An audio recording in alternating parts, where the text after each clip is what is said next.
Bismillahirrahmanirrahim.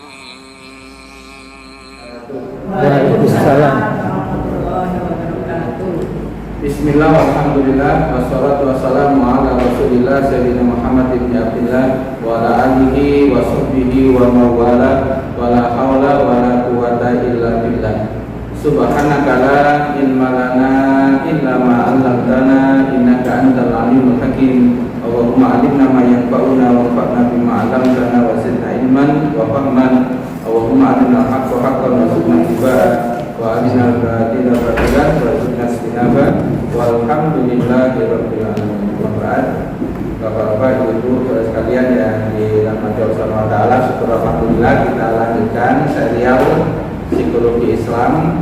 Di tema kali ini kita akan membahas satu topik, judulnya adalah masalah media ujian Allah Ta'ala. Kalau di sebelumnya kita bahas tentang masalah itu sunatullah. Ya, kalau materi bulan lalu itu targetnya adalah kita tidak alergi dengan masalah, kita nggak benci dengan masalah, kita nggak kaget dengan masalah, karena masalah itu sesuatu yang pasti ada, pasti terjadi, karena bagian dari sunatullah kehidupan. Sehingga kalau sudah tahu ini sunatullah, maka yang dilakukan adalah berusaha untuk ridho dulu, menerima dulu, ya. Karena kalau sudah menerima itu kita langsung dapat pahala dari Allah, karena ridho sama takdirnya. Karena masalah itu bagian dari sunatullah, sunatullah itu bagian dari ketentuan Allah Subhanahu wa taala. Maka latihannya kalau yang kemarin itu latihan ridho. Kalau bahasa kamus Indonesianya latihan ikhlas. Ya, kalau agama itu bahasanya namanya ridho, tapi kalau kamus Indonesia bilangnya ikhlas, ikhlas, gitu nih. Itu pakai kamus bahasa Indonesia. Ya, sama dengan sekarang. Ya, ngomongnya silaturahim. Padahal itu maksudnya adalah kerukunan, membangun kerukunan. Kalau silaturahim, kalau di masalah agama itu kan kerukunan khusus untuk kerabat sekeluarga. Kalau ukhuwah, kerukunan tanpa batasan kerabat, istilahnya ukhuwah. Innamal mu'minuna ikhwatun. Sesungguhnya orang beriman itu bersaudara, rukun bersaudara. Nah itu nggak ada batasan, mau kerabat dekat, mau keluarga, nggak ada batasan. Namanya ukhuwah. Istilah bahasa Arab, istilah Islam. Nah tapi kalau istilah kamus bahasa Indonesia ya langsung dikasih silaturahim gitu aja, karena kata silaturahim sudah dimasukkan ke dalam kamus bahasa Indonesia. Pokoknya kumpul-kumpul bareng-bareng rukun namanya silaturahim. Ya termasuk acara halal bihalal itu yang selama Syawal ini lagi viral, ya banyak acara, termasuk yang nggak hadir kadang-kadang itu halal bihalal itu. Nah itu istilahnya, kalau tulisannya silaturahim. Nah ini supaya kita nggak salah istilah tuh ya, supaya paham istilahnya. Nah itu yang pertama. Yang kedua, nah kita sudah masuk materi baru, ya masalah media ujian Allah Ta'ala. Nah dasarnya ini nanti disebutkan di dalam surat Al-Insan, bahwa manusia itu hidup memang untuk diuji, bukan dibiarkan begitu aja. Bukan dibiarkan asal-asalan seenaknya sendiri, tidak. Memang diberitahukan sama Allah, manusia, meni awakmu tak karo nang donya lho ya. Nek wis tak karo nang donya, awakmu engko tak uji. Padha karo guru niku lho, awakmu meni metu sekolah, tapi ora sekolah tok. Engko ana wayahe ujian. Karena itu boleh. Nah, sama. Ini dasarnya di surat Al-Insan. Ya, hal ata alal insan, bukankah manusia itu datang hinum minad dahri, ketika suatu masa lam yakun syai'am madhkura, bentuknya belum bisa disebutkan. Maksudnya masih dalam bentuk ruh, belum ada jasadnya, belum ada bentuknya manusianya. Itu sudah diberitahukan bahwa manusia itu nanti inna khalaqnal insana min nutfatin amsyaj. Kamu nanti manusia tak ciptakan dari saripati air mani, itu yang dipancarkan, yang dikeluarkan. Nabtalihi, setelah itu kamu aku uji. Jadi kamu tak jadikan hidup, terus kami uji. Nabtali itu bala, dari kata bala. Bala ya betul. Nabtali, ibtala ya betali. Yaknya diganti nun menjadi nabtali. Kami uji dia. Ya, berarti kan Allah sudah kasih tahu. Kami uji kamu. Kemudian faja'alnahu sami'an basira. Kami jadikan punya pendengaran, punya penglihatan. Soalnya ya iso maca soal. Jika soal gak duwe mripat gak iso maca soal. Ya, engko nek ditakoni nek gak duwe kuping ra iso gak krungu, gak iso jawab. Dikasih panca indra untuk menangkap, untuk memahami masalah. Berarti menurut ayat ini, ayatnya juga namanya al-insan. Manusia. Namanya siapa al-insan? Manusia. Berarti kalau namanya al-insan manusia, memang harus diuji. Dikai soal, cek iso dinilai. Soalnya nanti mau menerima rapot, ya begitu. Nah, rapot itu diserahkan sebelah kanan, apa diserahkan sebelah kiri. Ada ashabul yamin, ada ashabus shimal, ada golongan kanan, ada golongan kiri. Oke, nah ini ayat pertama yang menunjukkan bahwa manusia itu pasti diuji. Nah, kalau sudah tahu yang pertama ini, baru kita lihat ini skemanya. Ternyata nanti ujian itu beragam, nggak hanya satu jenis ujian, nggak jenis soal. Ya, nanti kita akan bahas ragam soalnya kayak apa, supaya wawasan kita bertambah. Oh ternyata Allah itu kalau menguji ngasih soal, ternyata ya kayak itu toh beragam, bisa variasi. Mari situ ganti situ mari ganti situ Ini kan perlu diberitahukan tuh ya, cek kaget. Ya kok kaget apa dulu mesti masalah. Oh no, gantian. Lah iya memang untuk cara Gusti Allah. Memang ngasih masalah itu bertubi-tubi, bisa mendadak, ya terserah yang ngasih soal. Soalnya kalau nggak diberitahu begini tuh kadang-kadang ya kagetan.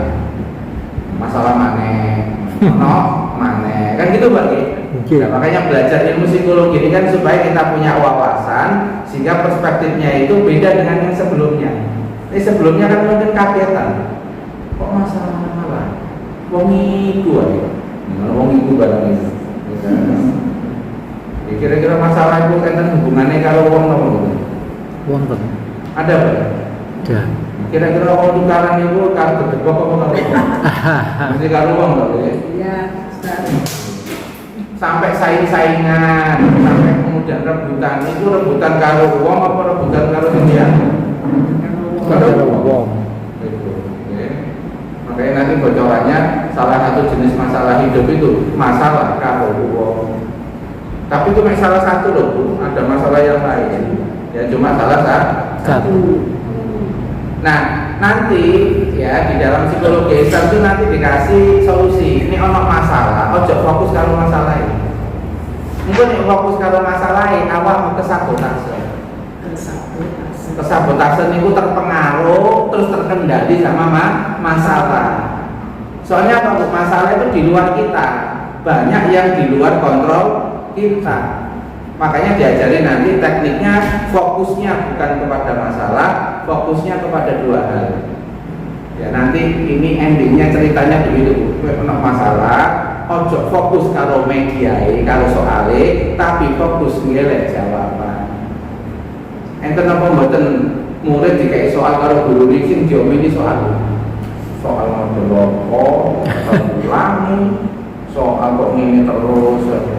Enten mboten ngomongin soalnya tadi. Nah, iku kira-kira waktu nentek apa mboten pas. Nah, waktu. Apa maneh dhek iku soal delok soal koncone. Kok enak soal ini? Tukar ta. Ngono barang.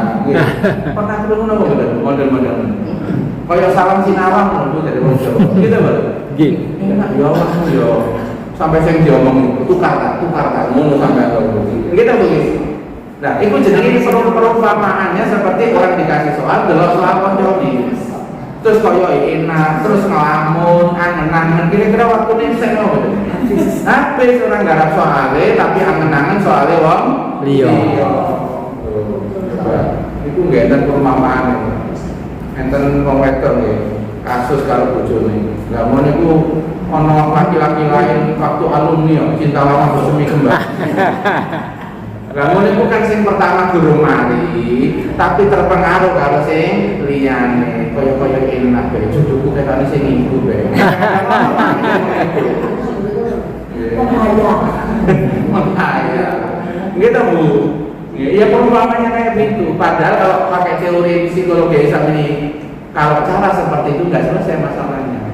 Masalahnya malah bertambah. Wong situ guru mari kok nambahi masalah. Paham nggih sama kaidah ini Pak? Makanya nanti solusinya itu fokusnya ke Allah yang ngasih soal. Ya. Misalnya soal itu gak usah tenang. Gusti Allah ampian ngomong aja karo Gusti Allah, Rabbana wala tuhamilna ya Allah, jangan kau bebankan kami malah kau nabi. Ini kan kayak soal ya Allah, jadi berat-berat kok ya Allah. Dia sang ngono dongane kok. Ya, maksudnya kok nekane pun berat-berat, katane kula rada masuk angin iki. Ya mboten napa-napa ngerayu karo sing ngekeki soal. Allah itu disebutkan di surat Al-Baqarah bagian akhir.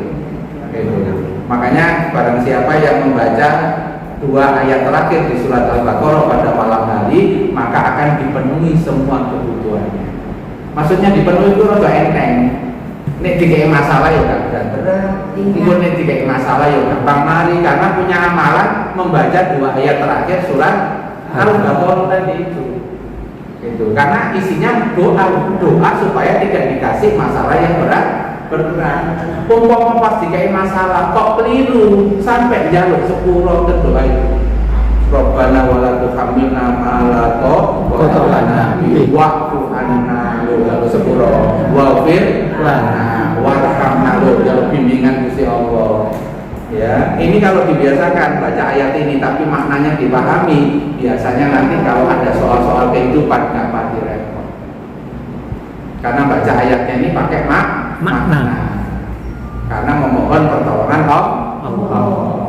Jadi gitu Bu strateginya. Kadang-kadang murid itu nek dikasih soal wakil itu malah ngelokno burung ya kadang-kadang. Lah ngono iku ya tambah salah. Awakmu lho sing biji ku gurumu, kok malah ngelokno burung. Gitu Bu nggih. Logikanya kalau yang bener kan ini aku dikasih soal Gusti Allah, memang darurat kritis.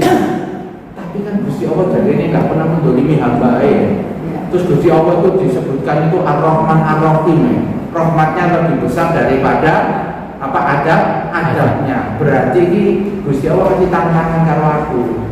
Kira-kira aku tetap metu elek apa metu amine dia beluakum ayyukum ahsanu amala. Wong ujian iku sing ditunggu Gusti Allah, sikap terbaik iso metu apa gak.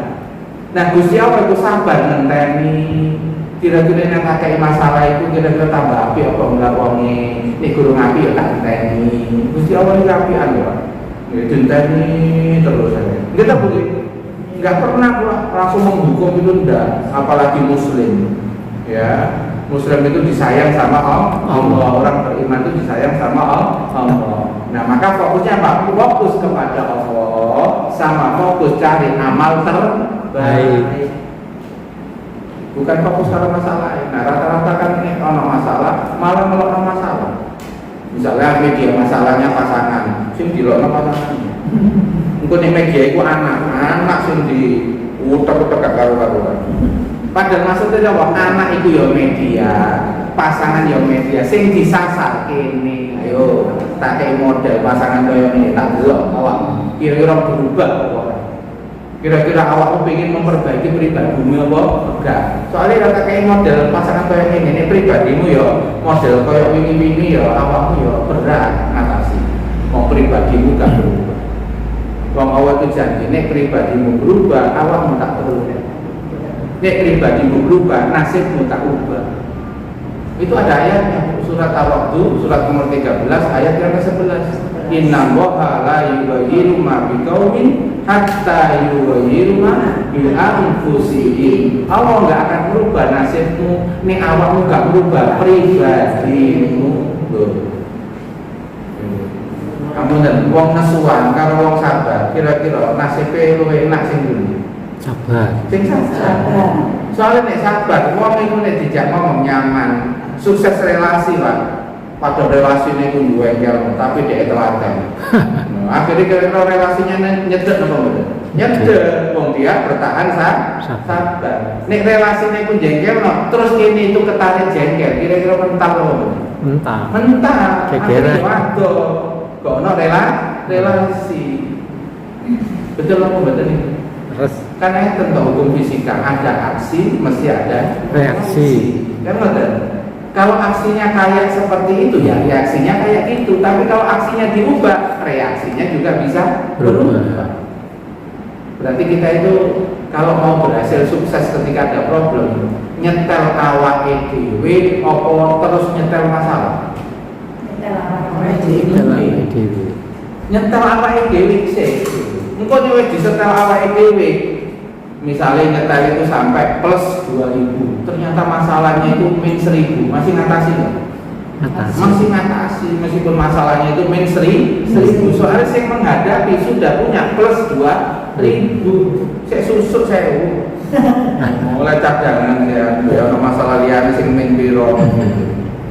Itu logika dasarnya begitu Bu. Cuma memang cobaannya untuk manusia kadang-kadang gak telaten dandani awake dhewe. Luwih seneng kadang-kadang dandani wong padahal awake dhewe ya burung api. Terus napa mboten? Terus. Nggih. Nah, ini Bu nggih. Nah, sekarang kita mulai. Kita akan belajar 5 media ujian. Bukan situ ternyata, setengah 5. Situ kan rada enteng, 5. Ya, ada 5 media ujian Allah yang nanti diberikan pada kita. Coba nanti direnungkan. Ini disebutkan juga di ayat-ayat Al-Quran. Yang pertama, nanti yang diuji itu keadaan kita yang diuji. Soalnya orang itu kalau diuji sakit, orang yang ngenes sama bener, lorong, terus berobat. Gak waras panas. Nggih. Enten sing ngenes sama mboten? Enten. Apa percuma berubah nanti gak waras-waras. Enten sing ngomong Mas. Enten. Nah itu berarti pada saat itu dia dicoba sama masalah keadaan diri masih belum sempurna pribadinya. Itu. Kalau yang pribadinya sempurna itu jawabnya nggih, mboten napa-napa kula tantu ya Allah. Ikhtiar kok ngobati kok kudu waras-waras, meskipun gak waras kula lho dapat pahala berobat. Wong berobat itu nggih syariat, diperintahno. Setiap kula berobat meskipun kudu waras, kula lho tasih oleh pahala. Jadi kula ini mboten rugi meskipun burung waras gitu. Nah, masalah kok awak kula ora kemeng-kemeng mungkin ini kami hapus dosa kula ya Allah sing biyen-biyen. Setiap musibah itu ternyata katanya bisa membersihkan dosa-dosa di masa lalu. Kok jadi ini mau ngaku ki wong apik, mungkin naik derajat dari Gusti Allah. Tambah seneng gitu mungkin. Itu namanya berarti sukses ya. Ketika sakit dia tidak baperan lagi, tapi dia bisa tenang terkendali, gak emosi, gak murah-murah, ya dijalani masalah dengan sabar. Berarti ketika dikasih masalah sakit tambah pahala apa tambah dosa? Tambah pahala. Meskipun masalahnya umpama jenengan ditawari, milih masalah loro atau masalah sehat? Sehat. Pengennya ya sehat. Cuma ini kan bukan panitia. Masalah ini peserta. Ini kan begini. Kita ini peserta takdir semua Bu. Pengennya ya kayak masalah sehat terus ya Allah. Tapi kan ini peserta. Lah panitia ngomong iki wae loro, tolong dino ustaz wae loro, aja ceramah tok ae. Kok mau sing gak kebagian awak diundang terus. Cek ono sing badali yo ternyata kok digawe loro itu cek ono sing badali, koncone lho gak laku gak payu-payu sana. Oh, berarti kan dia. Kita begini, wong jenenge Allah ngatur mesti ono faedah. Nomor loro kok loro cek istirahat aja ngomong ae. Ngomong wong tok saiki loro ngrungokno ceramah nang kamar iki ngrungokno ceramah wong ngrungokno ceramah tok ae mulai ngrungokno ceramah tok malah sombong malah gitu begini kan ada manfaat semua kalau kita renungkan. Nah itu yang dinamakan diuji masalah diri itu bisa kekurangan harta ya kok miskin kok loro-loron itu berarti keadaan di diri. Ada juga yang diuji dengan mental sih gampang khawatir. Ya, ini kok masuk masalah ini keadaan diri. Ada orang itu dicoba dengan nesuan. Ada kok bawaan orang itu nesuan, gak cocok nesu. Enten apa? Itu juga ujian dari Allah. Ya, bisa jadi ini ada genetik. Karena dalam psikologi itu ada dua pribadi orang itu ada potensi dari genetik turunan, yang kedua dari pola asuh, dari lingkungan. Itu. Makanya kalau misalnya bapak ibunya itu sama-sama temperamen, ini secara genetik potensinya ada yang anaknya potensi temperamen karena hormonnya juga banyak Bu. Orang temperamen itu kortisolnya tinggi, adrenalinnya tinggi. Nah ini kalau pas ketika melahirkan, ya mesti kan ada Pak yang dikasih genetik ini. Cuma kan yang pilih kan bukan kita, yang menentukan tetap Allah. Nah cuma yang kedua, meskipun genetik ada faktor kedua, bisa diubah dengan habit, bisa diubah dengan program lingkungan lewat belajar. Akhirnya yang awalnya marah-marah, akhirnya belajar telaten, belajar sabar, akhirnya sampai berhasil sabar. Jadi Allah itu kalau ngasih namanya genetik itu bukan menghukum, tapi ngasih tantangan. Nah, punten, sing wonten genetik temperamen sama nggak ada genetik temperamen, dikongkon sabar lebih gampang bunyi. Lebih gampang yang nggak ada genetik temperamen. Tapi kalau sama-sama berhasil, pahalanya lebih besar mana? Yang ada temperamen lebih besar. Ya orang rego orang rupa lah. Kita boleh ngomong rego orang rupa. Itu ada kaidahnya, al ajru alal qadril masaqah. Besarnya pahala sesuai dengan kadar kesulitan, kadar pengorbanan yang dilakukan oleh seseorang. Allah itu maha adil. Jadi apapun yang ada pada kita, meskipun itu negatif, tapi kalau kita perjuangan kok berhasil, maka hasilnya dinilai lebih besar oleh Allah karena butuh perjuangan. Itu nih. Nah ini keadaan di satu ada keadaan cacat atau sempurna. Ada nggak anak dilahirkan dalam keadaan cacat? Putri Aryani, gitu. Tapi tetap Quran mengatakan laqad khalaqnal insana fi ahsani taqwim. Meskipun cacat, tetap Allah mengatakan manusia itu sebaik-baik bentuk, sesempurna makhluk. Kenapa? Meskipun cacat matanya, dikasih kelebihan di tenggorokannya. Orang-orang kumlipati ya iso melek karo-karo tapi suara ini nyanyi ku jengkelno. Garaian malah dasar nyanyi. Wis turu ae nyanyi bala aku pusing kabeh. Tapi melipati ya bisa lihat Pak. Tapi yang Putri Aryani dikasih buta tapi dikasih kelebihan di tenggorokan. Ada hafid Quran, punya cerebral palsy, motoriknya lemah semua, tapi ternyata otak memorinya sempurna. Berarti kan tetap dikasih ciptaan Allah sebaik-baik ciptaan. Biasanya kalau ada kelemahan di bagian tubuh, mesti dipindahkan, ada kelebihan di bidang yang lain. Kalau orang tuanya telaten, orang tuanya nerima, telaten mesti ketemu. Tapi sering terjadi kan orang tuanya gak telaten, wis ngenes, bingung, akhirnya nggak bisa menemukan kelebihan. Itu ada lagi orang non muslim namanya Nick Fuji. Ini waktu kecil terpotong, paha juga nggak ada.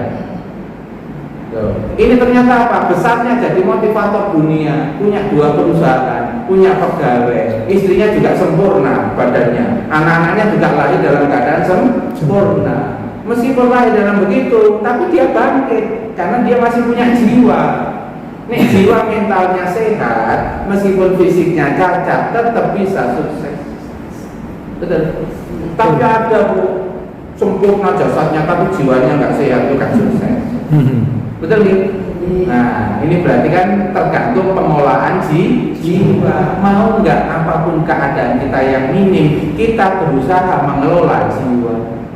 Kalau dengan positif terus, meskipun yang sekitarnya itu awalnya kurang, minim, lama-kelamaan bisa diubah sama Allah. Karena sudah dijanjikan Allah tidak akan mengubah nasibmu kalau kamu nggak mengubah apa-apa yang ada pada dirimu. Mikir sing api ae, nek nyongko-nyongko sing api ae. ojo sering emosian, tapi sing tenang, damai. Ojo keluh kesah terus, tapi bersyukur ae. Nek latihan itu berat nggak? Berat memang tuh. Awal-awal tuh kayak orang tuh barbel loh. Memang berat, tapi kalau diteruskan jadi ringan nggak? Jadi ringan. Iya, gimana bu?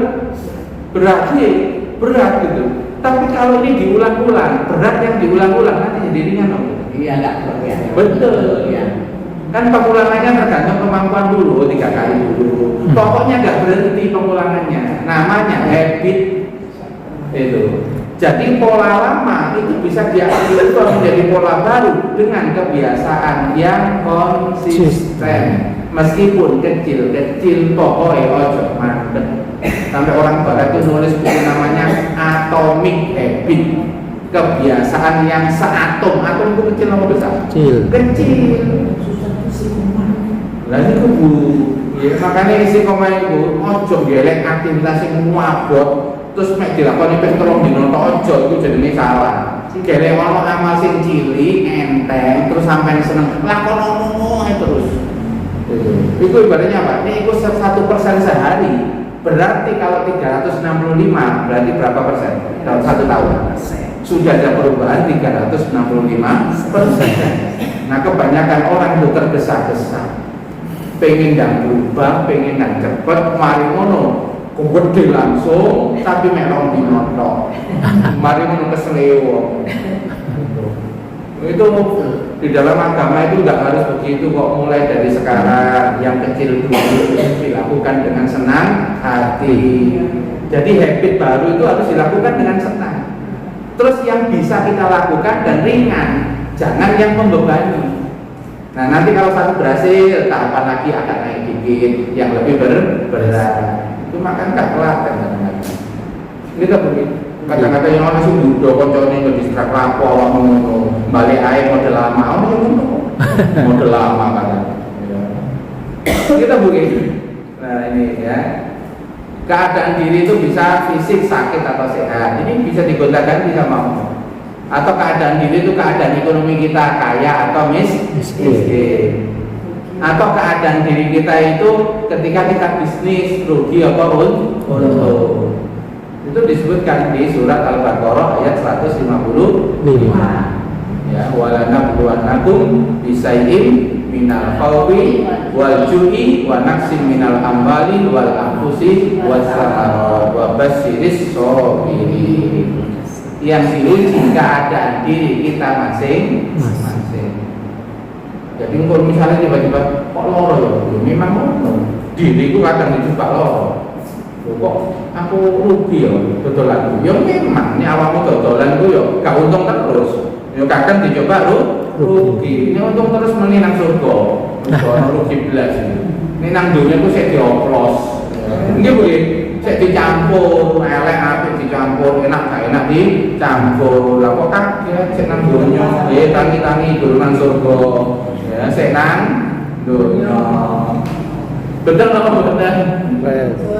Niki kan kanggo eling-eling awak dhewe to, Bu. Gitu. Supaya kita itu kadang-kadang tidak terlalu berangan-angan yang panjang. Karena realitasnya kita masih di dunia yang sifatnya dinamis, bisa berubah-ubah. Nek loro gak usah ngenes. Iki iso waras kok. Nek waras aja sombong awakmu iso loro, ngono lho. Nek miskin aja ngenes. Ono wong kaya mendadak di umur 55, baru mulai kaya 55. Lah iku panitia ngono kok ngajake ora ngajak petang mulu survei apa bisa. Ternyata baru 55 itu di Got Talent Amerika itu. Orang tua nyanyinya bagus ya, tapi di umur 55 Pak ikut lalu juara 1 Got Talent Amerika. Tapi di umur 55 padahal nyanyinya wis sak durunge. Kan ini bukan panitia takdir, kan enggak iso apa-apa. Tapi pokoknya lakonono mengenai ikhtiar sing mampu. Wayahe berhasil sukses kapan wis ana panitia. Sing disetel atine nyangka api ae, sing tenang ae, ndonga ae, engko ana wayahe dhewe. Urip ngoten kuwi enak apa? Enak. Itu namanya orang fleksibel. Enak ngomong. Ya, bukan orang, kaku. Nah, kadang-kadang musuh terbesar kita itu adalah ambisi kita, musuh terbesar itu. Musuh terbesar itu ekspektasi kita. Ada orang itu tipenya perfeksionis, tapi kaku. Ini mesti gampang loro. Ini perfeksionis terus kaku gampang loro. Soalnya apa? Orang di sekitarnya itu tidak semua itu maksimal kayak dia. Betul nih? Yang tidak bisa disetel semua kayak dia. Itu. Yang bisa disetel kayak kamu ya dirimu sendiri. Nek awakmu ku kaku karo awakmu gak apa-apa, wong awakmu sing ngerti kapan nyetel. Tapi kalau orang lain tetap kamu paksa, ngono gak iso, ngono gak mampu, wis tak bantu kok ngono-ngono wae. Berarti kapasitas yo sak ngono-ngono wae. Karena apa, sudah kita treatment, sudah kita support, ternyata ya sak ngono-ngono. Nah, disitulah kita nanti akan menyerah kepada Allah. Nggih ya Allah, berarti sing tak tuntut itu mampu nih sak ngono. Berarti kalau ketemu non ini ekspektasi supaya tetap bisa berdamai sama orang seperti ini. Ya, saya dulu pernah dicurhati seorang pimpinan perusahaan, terus dia itu punya anak buah, kebetulan teman lamanya. Dia itu dilema, ini tak pecat, apa tak pertahanan. Dilema bu, kenapa dilema? Ini tak pecat, ini koncoku suwe, solmen sejak dulu. Gitu. Tapi ini kata pecat kerjanya ya sama ngono-ngono wae. Gitu. Ini dilema loh, dilema, gitu. Dia punya target maksimal, tapi koncone sing solmen ini, yo gak iso-iso, wis diajari kan. Ya berarti kan harus ada keputusan. Nah sekarang sampai itu mendahulukan kemanusiaan apa mendahulukan pekerjaan. Nek sampai mendahulukan kemanusiaan, dia muga-muga jadi barokah perusahaan sampean kon ndonga kok sedekah terus niat itu sedekah karo kancamu. Jadi sampean yo tetep hubungan baik, terus dia yo iso mbandani keluarganya muga-muga nek wis sedekah kaya ngene perusahaan sampean yo dibuka rezekine karo Gusti. Nek mele ngono. Gitu. Kan selesai kalau dengan cara begitu. Atau awak memilih yang profesional, pakai gaya profesional. Ya, sepurane ya. Iki ketane perusahaan itu profesional. Tapi ya boleh perasaan menesakno wong profesional. Gitu mungkin. Ya. Lah itu kan semua serba pilihan. Gitu. Paham gitu? Nah, gitu. Keadaan ini. Ini tadi yang saya sampaikan juga, ini yang cacat ya. Nah ini jadi motivator dunia ini. Meskipun kecilnya cacat sempat bunuh diri di bak air karena dia dibully sama teman-temannya. Tapi dia dibilangin sama mamanya, keadaanmu tetap dikasih pilihan sama Tuhan. Kamu mau bangkit atau kamu menyerah? Dia mengaruh main. Nah, akhirnya dia memilih bangkit. Karena omongan mamanya itu akhirnya dia memilih, oh berarti keadaan apapun ternyata masih ada pilihan ya. Salah satu pilihan yang terbaik adalah bangkit aja. Fokus sama kelebihan, bukan fokus sama kekurangan. Ini delok tangan karo kaki, yo guys jadi pembalap. Gitu begitu. Tapi ini delok mulut bisa jadi motivator. Mulut itu saya lancar, meripati ya saya ketok. Itu begitu. Masih ada potensi yang bisa tiga. Nah manusia itu kebanyakan kadang-kadang fokusnya sama kekurangan, lalu ditarik sama kekurangan itu. Koyok-koyoknya bono kelebihan jelas. Betul dulu. Iku lho menungso Bu, nek wis karo fokus karo sing kurang, iku akhirnya kesabotase. Terus koyo-koyoan iku ana apa-apa. Padahal sing ana apa-apa. Kok ketake padha senyum-senyum kabeh. Apunten, lara karo urip, levelnya tinggi pun. Lara karo urip atau sehat sama hidup, levelnya lebih tinggi mana? Sehat sama hidup, nikmat sehat sama nikmat hidup, levelnya lebih tinggi mana? Hidup. Iya. Betul.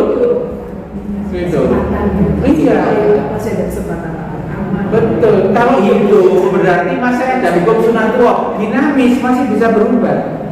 Misalnya sehat terus mati. Ayo. Sehat, maksudnya mau mati ini masih sehat. Enten apa betul? Mau mati pas kondisi sehat. Enten yo sehat kok ono apa-apa nih mau mati bisa. Paham ya maksudnya ya? Ini teknik psikologi Bu, melihat kelebihan supaya orang pandai bersyukur terus bangkit. Loro tapi urip, alhamdulillah ya Allah saya urip. Berarti loro aku bisa berobat, bisa waras. Betul.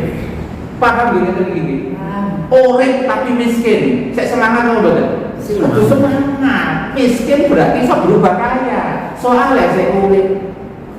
Nah, milih sugih mati, apa miskin urip? Miskin urip.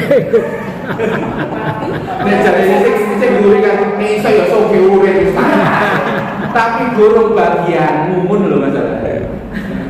Guru bagianmu ya, cek tinteni karo Gusti Allah. Apa pribadinya berubah kok enggak? Miskin keluh kesah terus, kapan sugih?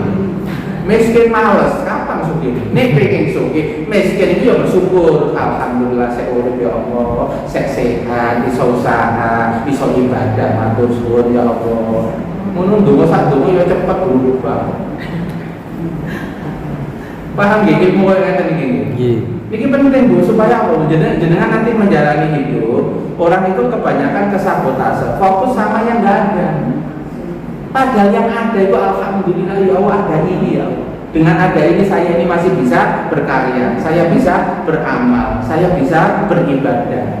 Tapi kebanyakan kok model-model ini ya macili kadang ya bocor kan. Bocor. Nek kakek fokus nang kono Bu, akhirnya atine ibu iso sempit. Terus gonok gairah. Nek gonok gairah mikir sing kreatif nggih mboten saged. Makanya latihannya itu adalah kita nggak terpengaruh situasi keadaan. Bersyukur itu nggak nunggu kaya, bersyukur itu nggak nunggu lebih. Bersyukur itu karena kita fokus sama Allah yang ngasih kepada kita. Masih dikasih hidup, alhamdulillah. Masih dikasih sehat, alhamdulillah. Ojo fokus sama miskinnya, ojo fokus sama sakitnya. Masih hidup, masih bisa bergerak. Itu yang fokuskan sehingga menjadi lapang. Itu sampai diberitakan di dalam ayat Al-Quran. Allah tidak akan menghadap kalian kalau kalian mulai bersyukur. Maksudnya apa nih? Dengan nanti effort berusaha, meskipun dalam kesempitan kekurangan kok wajahnya kok tetap ceria, terus ngomong ya alhamdulillah ya sering. Itu malaikatnya sama. Laporan ke Gusti Allah. Ya Allah, ini lho hamba jenengan iki lho. Mangan itu mepeng pisan tok, kadang-kadang nunut-nunut kanca ibadah. Tapi kula tingali kok setiap hari niku alhamdulillah boten putus-putus. Ngapunten ya Allah niku boten disegera kata suki iki-iki. Kita begini. Karena memang ayatnya begitu Bu, tidak dilanjutkan musibah. Kalau mulai bersyukur, mulai berbaik sangka kepada Allah. Nah, cuma butuh perjuangan nggak latihan syukur sama latihan berbaik sangka. Niki buatan dengan latihan yo nasib gak berubah. Oh, enggak lawan latihan. Wong sing disebut itu ini awakmu berubah, nasibmu tak berubah. Ini awakmu pancet ae. Nah, sapa sing ngubah nasibmu pancet ae. Kau masih seperti yang dulu. Aku begini, engkau begitu, sama saja. Sami kalau makan bakmi dicampur, kalau sirai bakmi dientuk. Ngono iku kok. Pancet ae. Padahal ini Ramadan oleh barokah Ramadan. Lah barokah Ramadan itu diteruskan setelah bulan Ramadan. Gitu begini. Ini memang barokah terus ya, dengan makin nasibnya berubah. Karena ziyadatul khair, tambah lama tambah baik. Berarti kan berubah. Kalau berubah kan berarti nasibnya bisa diubah. Jelas Bu? Alhamdulillah. Ini loh, dikasih keadaan kaya tapi nggak siap, malah bunuh diri. Coba. Gitu Bu? Jadi nggak mesti dicoba miskin terus gagal, kaya terus berhasil. Orang dicoba kaya, gagal juga orang gak kuat derajat. Malah tukaran, sejak suki tukaran ada kalau pasangannya. Soalnya apa? Si pasangannya gaya hidupnya berubah. Ini arisan nang Singapura. Terus bojone ning curhat itu kono waktu. Akhirnya ya orang bingung. Kok berubah ya? Biar aku nek apa-apa dikena kopi, dikena teh. Saya kira kelas aku sering kok malah ditinggal di sosialita. Yopo, ya aku terus ngadep sopo nang omah iki. Iki omah kok kos-kosan ngono sampe lebaran. Ini kan Bu, nggih. Berarti namanya kan dikasih kaya tapi dicoba, ya. akhirnya nggak kuat derajat. Ada yang ini 6 orang kaya Rusia bunuh, ini 3 di antara habisi keluarganya lebih dulu. Frustasi malah dikasih kaya, kasihan. Jadi miskin san kaya itu netral, sama-sama netral. Masalah enak kalau tidak enak. Sing dituku Gusti Allah kan sikapmu yo apa, mentalmu yo apa, ibadahmu yo apa. Iku sing ditenteni ya beluakum ayyukum ahsanu amala. Pun terpengaruh sama jenis masalah. Enak kalau gak enak pun terpengaruh. Manis pahit itu memang barang kehidupan kok. Wong kita sama pasangan kadang-kadang ngomongannya enak. Pokoknya hampir bulan ngomongnya gak enak. Muda ya muda, ya lopo namanya muda, ya tambah ya. Duit abang-abang ini kok titik, terus jalur panganan enak terus. Ya kena sengak bujuni loh. Termasuk ustadz kena sengak. Nah kalau mimpin Jumatan ronokaat jadi ronokaat. Kita begitu, ya itu Bu, masalah ke dunia itu begitu, enak gak enak memang digonta ganti sama Allah. Yang ditunggu sikap terbaiknya. Nah ini sekarang yang kedua, kalau tadi yang diuji kan diri kita Bu, kita ini sehat apa enggak, bentuk kita ini cacat apa sempurna, ya ekonomi kita ini kaya atau miskin, kita ini kalau cari rezeki itu gampang rugi apa gampang untung. Nah itu kan diuji dirinya. Nah yang kedua, ada yang diuji itu perubahan naik turunnya keadaan. Naik turunnya ke keadaan. Namanya naik turunan keadaan. Ya lorong kalau sakit itu ada nggak Pak? Orang itu sering sakitnya daripada sehatnya. Ada. Enggak ditakon selo. Enggak takon selo. Enggak takon itu sehat. Berarti kan dia mendapatkan apa? Naik turun sehat dan sakit. Gitu. Kenapa? Karena sakitnya memang belum selesai. Engkau wah, tapi kok kumat meneh. Ada nggak itu? Ada. Itu namanya dikasih cobaan ini. Watil kal ayamu nudawiluha bainan nas. Hari-hari itu akan aku ganti situasinya, keadaannya berganti-ganti, lapang sempit, enak tidak enak. Itu digonta-ganti sama Allah. Berarti Allah ini sudah ngasih tahu apa enggak berarti jadi kota? Sudah. Tapi kita tidak menghayati ayat itu sehingga kadang-kadang kaget. Kok ini ya dunia? Padahal bisa Allah. Dari mereka ngomong, tapi sih ada ini toh. Itulah ayat. Kok takon meneh awak. Ya, ayatnya tadi yang saya bacakan di surat Al-Imran. Watil kal ayamu. Nah, ini ayatnya ya, surat Al-Imran ayat 140. Ya, ayat 140. Itu tafsirnya. Ditobari yaumal lakum wa yaumal alaikum. Maksudnya Pak, hari-hari itu kadang hari keberuntungan, kadang hari kerugian, kadang hari enak, kadang hari tidak enak. Diberitahukan sama Allah. Nek pengen enak terus, meni nang surga. Nek pengen gak enak terus, meni nang neraka. Ngono jawabannya. Nek nang dunya surga karo neraka dicampur. Enak karo gak enak sih ono wong elek karo apik dioplos. Nek ketemu wong apik yo enak, ketemu wong elek kok gak enak. Kan ngono. Jadi nganten kampung niku wong apik-apik napa sing elek? Sing elek. Campuran jero omah, iku wong apik-apik apa sing elek? Oh, sing elek. Berarti coba sampe nang jero omah belakang. Ono sing elek, ono sing apik. Iki to Bu. Bojone wis dandan ayu-ayu. Ngono sing lanang ngomong, "Mama, PSMA ada 70 ibadah." Tetep belen malah ketok. Ngono bojone ono sampe enak. Ini bojone bener apik kan ngomongnya gak ngono to, Bu. Alhamdulillah Mama. Yo sampean gak mancung sih, Mang, tapi sedep kok Mas sedep. Wong sing lanang iso menghibur. Oh, berarti ya ketemu lanang apik, ngomong sak ngomong apik. Ini to begitu. Ya gitu Bu manusia itu, ono sing elek, ono sing apik gitu. Tapi ingat wong apik ya iso elek, wong elek ya iso berubah apik tenan. Dunia itu dinamis. Jenengan kota ini kok jengsi anak nakal, betul apa-apa. Wong memang cobone nakal, bisa jadi waras. Nek ngerti carane, anak nakal ini cepet waras ojo seneni ae, ojo mau mangkel liane. Anak nakal semakin sampai mangkel ditambah parah. Soalnya apa? Nek sampai mangkel Gusti Allah mangkel. Nek Gusti Allah mangkel arek itu ketutup atine, krungu Jumat takut baju gak mlebu. Buka WA tausiah yo gak masuk, hidup ya yo gak mempan. Gusti Allah gak ridho. Nggih to mboten? Nggih, ridho. Soalnya salah rumus mati. Sik mantel karo anak nakal. Padahal dandane anak nakal iku karo gak mantel. Nek sampean gak mantel, Allah ridho sama anak itu. Atine gak peteng, atine gak atos. Engko nek krungu khotbah Jumat iso sadar. Nek ketemu kancane sing apik ngomongi bujuk, wong tuamu sing lain sing dulu sawahmu, awakmu gratis terus. Misalnya nek kancane ngomong ngono, iso mlebu nang atine. Soalnya napa? Emak gak mantel. Sek oleh lidahnya Gusti. Oh, itu urutannya Bu. Tapi kebanyakan orang tua kan nggak begitu egonya. Enak, kok nggak ngerti kok. Kok tak kandungan sangat muat. Aku malu ngetok nawakmu ngedeg loro. Malu lahir sehat, tak urusi kabeh, tak cawi ikon sampai panas-panas tak gawe nang rumah sakit, bengi, awan tak peduli. Nah, sing anak malah ngomong sopo sing ngomong mama. Ngomong ini aneh, apa gak tau jengkel.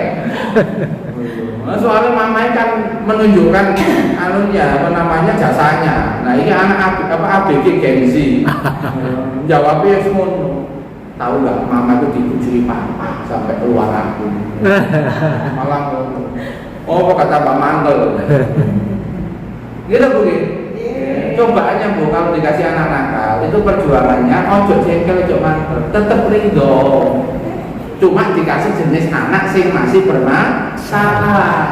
Engko nek jenengan terima, jenengan tinggal lapor Gusti Allah, ya Allah saya ridho, saya terima sak menika duwe anak sing nakal. Tapi kula nyuwun tulung ya Allah, tokon atine, tokon aku angkae prilakune dadi wong sing apik. Itu sepuro sih. Jenengan kalau cara doanya ke anak itu mengampuni anak dulu, itu baru ngefek. Soalnya nih jenengan mengampuni berarti petengnya anak dicabut atau si hati anak jadi lembut. Jadi nih jenengan dongo iso mlebu dongane. Soalnya jenengan gak jengkel karo anak. Allah ridho, ni Allah ridho jenengan dongo yo mlebu tenan anak. Ngeten iki kan penting ilmune. Nek salah SOP yo salah iki. Gak waras-waras anak. Jengkel. Padahal pondasi menyelesaikan anak itu membangun ridho dulu dengan keadaan anak. Itu baru yang kedua diapiki Pak. Engkau mari minggat, terus mari ngono terus teko nang omah. Ma, aku teko mang sepurane. Pas aku bingung nopo. Gak muli-muli. Mulai saiki dapurane koyo ngono iki. Coba anak jamin koyo ngono, mlebu tambah mencetat meneh. Yo mencetat meneh kok iki mau ruwet nang jaba omah. Wis rada tenang mlebu nang omah. Kok sampeyan ruwet meneh karo omongan sampeyan. Yo metu meneh areke. Wong ayat itu wa in takfu wa tasfahu sepuron se wa tasfahu mari ono api ono anak. Soale wong ruwet wong atos nek diapi rada lembut. Nek wong ruwet atos tambah diseneni tambah ajus tambah parah. Betul ibu nih, wa intaku atas faku watal biru ulun rohi awal dosanya puro meskipun awalnya welek kayak model tapi nek di sepuro Gusti Allah dadi api nama bener dadi api rohi ini disayang Gusti Allah meskipun ini elek api nama bener makanya penutup itu gofur rohi tenang sing iso nyetel uang Gusti Allah tapi kan dituntut kongkong puro kongkong api nyetel langsung betul sakit. Jangan kan jenengan Nabi betul sakit. Kita betul. Nabi Nuh betul sakit. Nabi Muhammad betul sakit. Sing sakit cuma Gusti Allah. Makanya kan teorinya itu kontrol dirimu saja menjadi orang baik sehingga layak ditolong oleh Allah. Engkau tundukno, engkau disetel, sing berjalan itu disetel karo Gusti Allah. Ini ngerti teori ini itu tenang Bu menjalani hidup. Itu enggak bingung-bingung ngono kan gampang pokoknya kene tenang soalnya kurang murid soalnya salah dibantu Gusti Allah boleh kurang murid akhirnya ya nenangkan diri dulu orang itu kalau tenang terus gak duwe benci akhirnya ngapi anak gampang nopo aneh gampang soalnya gak dilawati tapi nek lawati ini gurung mari terus mau ngapi angel nopo abot nopo betul makanya selesaikan dirimu dulu. Kalau ingin menyelesaikan masalah yang diselesaikan itu hawa nafsu, emosimu. Ini selesai pada zaman sekalian. Ibu energinya itu luar biasa. Ngomong sak ngomong itu enak. Makanya dulu itu ada kisah nyata nih, Syekh Abdul Qadir Jailani, ini abahnya, ulama yang terkenal, punya anak juga bahasa Arabnya lebih fasih daripada abahnya. Tapi ketika ceramah yang ngefek bagus malah abahnya, meskipun bahasa Arab abahnya kalah sama anaknya. Kenapa? Karena kebersihan jiwa dari abahnya. Karena urusan hubungan sama manusia itu bukan urusan pinter-pinteran, bukan urusan pinter ini pandai itu, tapi urusan hatinya didelok kan Gusti Allah. Ini awalmu pinter tapi hatimu bermasalah, pinter mumpung ngefeknya ke akhirat. Betul apa betul? Makanya di Asmaul Husna itu ada salah satu nama Allah namanya An-Nafi. An-Nafi itu zat yang mengizinkan sesuatu itu berfaedah, sesuatu itu bermanfaat. Misalnya obat, ya obat itu diminum oleh seseorang. Ini bukan hebat obatnya, tapi obat ini faedah dan manfaatnya diizinkan 100% Allah oleh Allah sehingga sembuh. Allah yang mengizinkan sembuh dan mengizinkan berfaedah. Ini kan tauhid itu. Ini Pak, pelajaran tauhid. Obat itu sarana, sedangkan yang menyembuhkan adalah Allah. Karena Allah yang betul-betul mengizinkan sesuatu itu berfaedah. Sama ceramah misalnya seperti ini, yang mengizinkan berfaedah ke Pak Samsul 20% atau 30%, ya Allah. Misalnya kepada panjenengan itu 50%, ya Allah. Saya nggak punya kekuatan. Saya cuma menyampaikan sarana aja, materi tema gitu. Tetapi yang memutuskan itu adalah Allah. Dan juga kesiapan jiwa jenengan masing-masing. Itu para ulama itu seperti air hujan. Air hujan itu nanti ada yang turun di laut yang jiwanya memang sudah lapang, ada yang turun di sungai yang jiwanya memang masih sebesar sungai, tapi juga bisa turun di got karena memang jiwanya masih level got. Itu penjelasannya ulama itu. Makanya apa? Ya tetap aja disampaikan karena ilmu itu bersih. Itu. Yang kotor kalau saya dibersihkan lama-lama juga bersih. Yang sudah bagus kok ketambahan yang bagus menjadi bagus. Gitu aja. Ini kalau memahami seperti ini kan kita nggak ada ego masing-masing. Mungkin kita ini cuma sarananya adalah apa? Saling memberikan faedah dan manfaat yang diizinkan sama Allah. Sehingga kok misalnya tambah lapang, tambah sadar, tambah semangat kebaikan, itu berarti ada pertolongan Allah. Nah, dan biasanya kalau dengan masalah naik turun, itu emosi yang muncul langsung panik, cemas, khawatir, kan nggak tenang. Soalnya kalau gantian, enak nggak enak, karena nggak goncang tuh. Ini yang dilatih sama Allah. Ya, perubahan keadaan yang manis dan pahit itu memang disengaja sama Allah. Apa targetnya? Sampai fokus sama pemberi yang manis dan pemberi yang pahit. Kebanyakan orang kan fokus pahitnya. Lali, nek sing ngekei pahit Gusti Allah yang maha baik. Nggak mungkin menyakiti kamu meskipun pahit. Nggak mungkin menghancurkan kamu wong teko Gusti Allah yang maha baik. Sehingga ketika menerima yang nggak enak itu ya nggak enes. Gitu. Tapi bertahan, nggih ya Allah. Memang kemampuan saya terbatas, ilmu saya terbatas. Ini ya gede ya Allah. Tapi nggih paham, ini kan dari engkau masih terbaik. Karena engkau itu al-alim yang maha pinter kalau ngasih soal, ya al-qadir yang maha berkuasa ketika ngasih soal. Mau diselesaikan sekali ya bisa, mau dihasilkan 3 hari ya bisa. Saya pasrahkan selesainya masalah ini yang terbaik kepada. Ini orang yang apa? Yang sudah selesai. Fokusnya ke Allah, bukan kepada pahitnya masalah atau manisnya masalah. Ada nggak orang itu fokus sama manisnya masalah sampai diabetes? Maksudnya diabetes itu sampai kedunya menunggu, dikai dunya, sampai kedunya lali kan ibadah karo Gusti Allah. Itu kan fokus sama manisnya masalah, enaknya masalah. Sampai lali kalau sing ngekei manis, ngekei masalah. Ada nggak yang kayak gitu? Ada. Berarti dia salah fokus. Dikai masalah enak, fokus enak. Enak ya, buat saja. Malu dipanggil ada. Semua orang ganggu aja. Sing enak itu sing manggil adan. Ya Allah, ya Allah. Betul apa betul? Ini gini betul didetili kan kita itu kadang-kadang ya rada Bu, apa kurang ajar. Kalau Gusti Allah kadang-kadang ya rada kurang ajar. Makanya juga pada rekamannya gini Pak bisa didengarkan bolak-balik selalu. Betul. Ini kan kita kalau hubungannya sama Allah harus pakai rasa. Coba bayangkan, Allah itu ngasih kita semua, tapi nggak minta apa-apa dari kita. Pernah kita disuruh bayar 100.000 belum pernah bilasnya. Padahal Gusti Allah itu ngurus mulai dari alam ruh sampai saiki menit sampai akhirat diurus terus. Saya kalau mau fokus apa mikirkan itu, kayak seperti ceramah. Ngomong kalau tenani mikir nih ceramah. Soalnya nggak usah api Gusti Allah sudah mengurus kita dengan sebaik-baiknya. Cuma Allah itu kan mengurus banyak makhluk-makhluknya yang saling interaksi satu dengan yang lain. Mesti ada kaitannya. Kenapa kamu kok begini keadaannya? Yo anakmu begini keadaannya. Ya awakmu begini nanti anakmu juga bisa ubah. Memang ada hukumnya yang ditetapkan Allah. Bencana apapun yang menimpa kalian karena sikap-sikap salah kalian. Nah bencana itu alarm awak mesti introspeksi terhadap sikap-sikap sebelumnya supaya nanti berubah menjadi sikap-sikap yang lebih baik. Ini berarti orang baik atau betul yang introspeksi? Orang baik. Berarti jiwanya naik dari jiwa amarah terdorong pada buruk menjadi jiwa lawamah, naik level. Jiwa yang mulai mengoreksi dirinya sendiri sampai membuat program kebaikan, program perbaikan. Ini kalau diteruskan naik level menjadi nafsun mutmainah.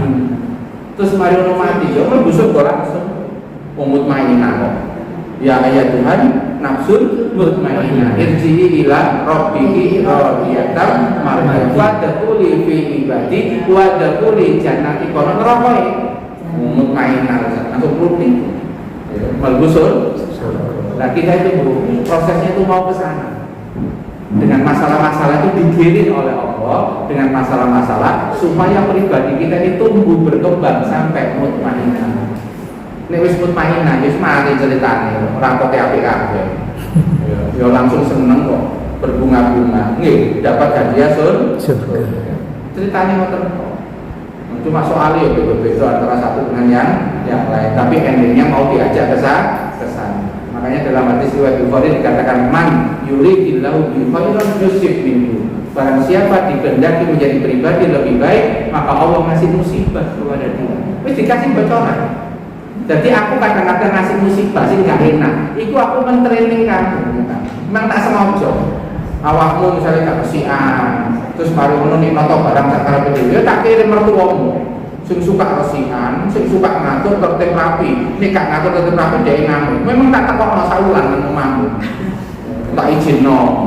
Ya awakmu karo bojomu ya cek belanja.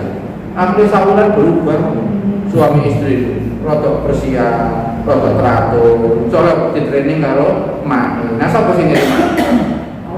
Lah kok mertuaku kok nang iki kok gak sing dulur kono ayo, Bu. Sapa sing ngerti? Gitu begitu. Itu namanya hikmah dibalik masalah. Berarti dikirim mertua ini supaya amamu punya pribadi yang berubah. Sing gak rapi supaya rapi, sing suka kotor supaya latihan bersih. Soalnya amamu duwe anak-anak. Ini anakmu itu nyontoh awakmu oleh jariah. Gitu begitu. Nah ini ya. Yang ketiga, masalah dengan manusia yang lain.